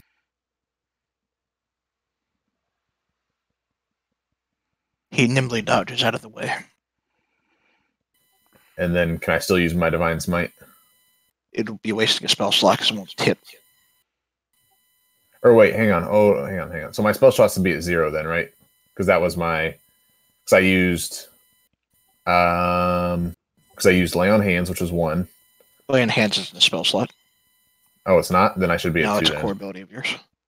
Oh, Should be okay. at 2. Yeah, perfect. So basically, that's it then. Or I guess I could use. Let me. I'm going to use Cure Wounds just to get a little bit of heals. You already burned an action for the turn when attacking. Oh, correct. Sorry. So. I think. So that's all I can do. I think I'm. You could Shield of Faith as a bonus action if you really wanted to burn another spell. That would give yourself an extra 2 bonus to your AC for up to 10 minutes. It's a 10-minute duration. Yep. Oh, I thought that was. Concentration. Gotcha. I was going to say I read that and I was going to save it. I must have missed that detail. So I might as well use that now because I thought I was going to wait until I got kind of low health, but yeah, no, that works. Tray 4, you watch as the Dragonborn has a shimmering field appear around him. Fucking paladins. I will attempt to attack, and let's see. Try with the long sword again. And that's not going to hit. It pierces, or it doesn't even pierce. And then I'm going to disengage as a bonus action and try to get as. Would disengage just be running or would it be jumping as well? Disengage would be you don't provoke attacks of opportunity. That's all disengage does. Okay, so 5, 10, 15, 20, 25, 30. Alright. Draxon. Alrighty. And how much movement do I have? 30. Yeah, you can catch me. You can move right next to him. That's what I thought. So I'm going to do the same thing again. I'm going to attack with my short.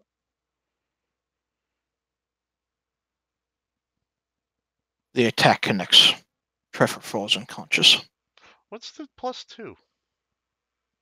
from his channel divinity. Oh, okay. I didn't know that. And just because he backs. Okay. I want to hit him while he's down.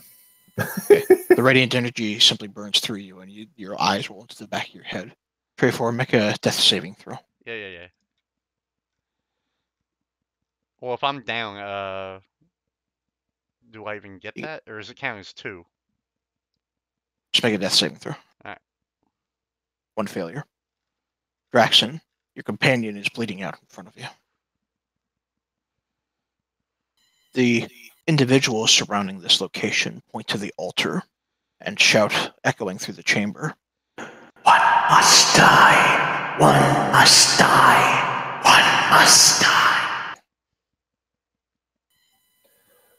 Well, I guess I'll pick him up and carry his ass to the center of the chamber. Well, are those balls still there? Am I going to trip on them when I carry him up? You think you might be able to safely maneuver your way around him at this point, we'll say. All right, so I'm going to carry him with me all the way up there. Trayfor will make one more death saving throw. Yep. Oh, You- I'm dead. Your character goes limp. Draxon, you throw him upon the altar as he begins to bleed out and fade. The blood seems to simply be soaked into the altar as you lay him upon it, finishing him off for good. Stabbing him for good measure. I would just like to point out that there's no way this ends well for you either as a paladin.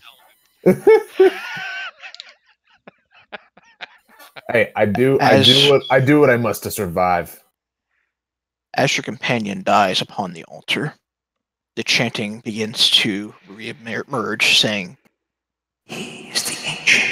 He is the land. He is the ancient. He is the land." And it begins to slowly fade away. For the sake of ease, you continue your way upstairs, back through the secret chamber, back through the dust-covered house, and you manage to make your way outside. The mist has since receded. As you make your way outside, you hear the sound of an individual clapping. And you look up above the house to see a man with pale skin. He is wearing what appears to be some sort of Victorian-style robes. There is not another soul in sight. He floats down to you as he says, "Very impressive for a paladin. I have need of services for one with your talents, who is not afraid to get their hands dirty. I am Strad von Zarevich, and I'm afraid there's not much else that you have left for you." And there is a quick peal of thunder as the scene ends.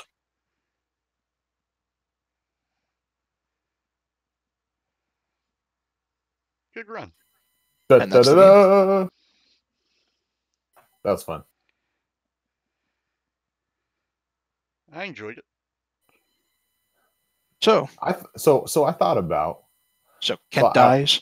Draxon is made a servant of the grandfather vampire. All right. Don't know if it's a good or bad thing, but we'll take it for what it is, I guess.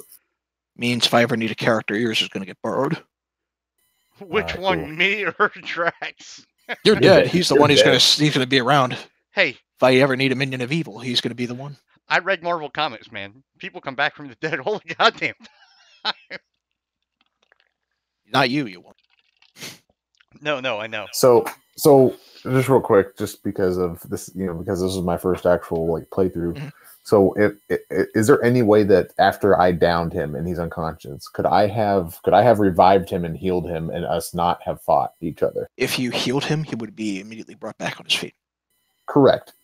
But then at that point, could there have somehow been like a truce and us not have fought, or would we would have had to have fight to the? That would have been up to him. He would have tried to. Well, I don't know, because I was pretty much beating on you pretty good with my shield. Well, look. Let me put it to you this way. It was definitely fun. I considering I rolled a neutral evil drow elf, I totally thought that was in character. I can't imagine a a paladin going real evil, so that should be interesting if Killy does use that character. And considering my alignment was lawful good. Maybe more like a Death Knight, maybe than a Paladin, but There you go. Well, and that's the reason that I was considering. I was like, okay, like what if I tried to heal him, and then, but I didn't know if that was really like a thing that could happen. You know the caveat really was that your companion died as you brought him to the right as you placed him at the altar. Correct, but I'm saying so as soon as I downed him on the stairs, those south side stairs, right? Like before, like after he did that first saving throw, the death save throw, like if I used my next action instead of moving him to the altar, if I used my next action to heal him, if I could, he would have been brought back up instantly. As far Correct. as trying to cancel the duel, you would have either had to persuade him, which would have been something that would have taken place between the two of you as players, or alternatively, if you had, there are other spells that can kind of help that, such as compel or charm player. Though I don't think you have access to any of that sort of shit. Well, because like I said, there's a few reasons I was considering that was because one, I'm lawful good, two, my persuasion was pretty high, and three, my charisma is pretty. So I was like, this is part of the D&D noob in me. I was like, I don't know if that's actually a possibility. Like, does this have to end as for a player character? It's generally up to the player. It's not necessarily bound to stats. So if Kent just wanted to kill you, he would have just been able to kill you. Right. Yep. So Kent. So just asking you then, since we're done, this is over. If I would have chosen to heal you and try to persuade you to forego this duel and figure out another way, what would you have done, do you think? Neutral evil? I'd have found a way to slit your throat. That's kind of what I thought. Yeah. I'm just saying. What's it going? Hey, Killy, was there anything in the pile of refuse? I was just curious because I don't see us playing this again. I was about to go check it, and then you stabbed me in the back. So it was that. Yeah, that's what I thought. See, I was gonna go check it, but then you had me go step forward, and I was like, all right, fine. So it either ended in us dueling or us facing that thing. And one of us would have died, probably. Well, so the way you technically died the first time, but the way the end of this works is if you sacrifice somebody, the house lets you leave. If you don't sacrifice somebody, you wound up either fighting or running away from that, and by the time you get back up to the house itself, you actually wound up rolling initiative against the house as it begins to try to fight and to prevent you from escaping. Nice. Oh, that's it. That's interesting. That's pretty cool. That's a pretty cool one-off. I like that. That was fun. Yeah, for sure. No, hey, look, the thing was called House of Death, wasn't it? I mean, I assumed somebody was dying. Yeah, I mean, if it fit with the Halloween scene, right? Someone's got to die. So Killy, if you need to, I mean, obviously you can control Draxon yourself, but if you ever need me to hop in to use him, you just let me know. Oh, that's for your benefit. If ever you're interested, I think I might have to give you another fight. But for the live game that they're playing, they right now have another paladin that's following them around called Sir Bradford. If you ever wanted to take control of him, it's whatever. I've listened to a few of your guys' the last few weeks, so I've heard of Sir Bradford. Okay. But no, if you ever do any more one-offs, or like whenever you start a fresh campaign, if you want another player or have room for another player, just let me know. Sure. I'll be honest with you. I like playing the rogue. I did. That did seem pretty fun. A well-built rogue in 5th edition is supremely overpowered. And I didn't really try to really build him that well, to be honest with you. I just, with the rolls that you gave me for the stats, I was like, all right, I'll just plug this in. I wanted to get a high wisdom score though, so my perception would be up there, Yep. Well. Yep. That was fun. I'm going to log in and go do my Azurite power quests. As will I in a minute.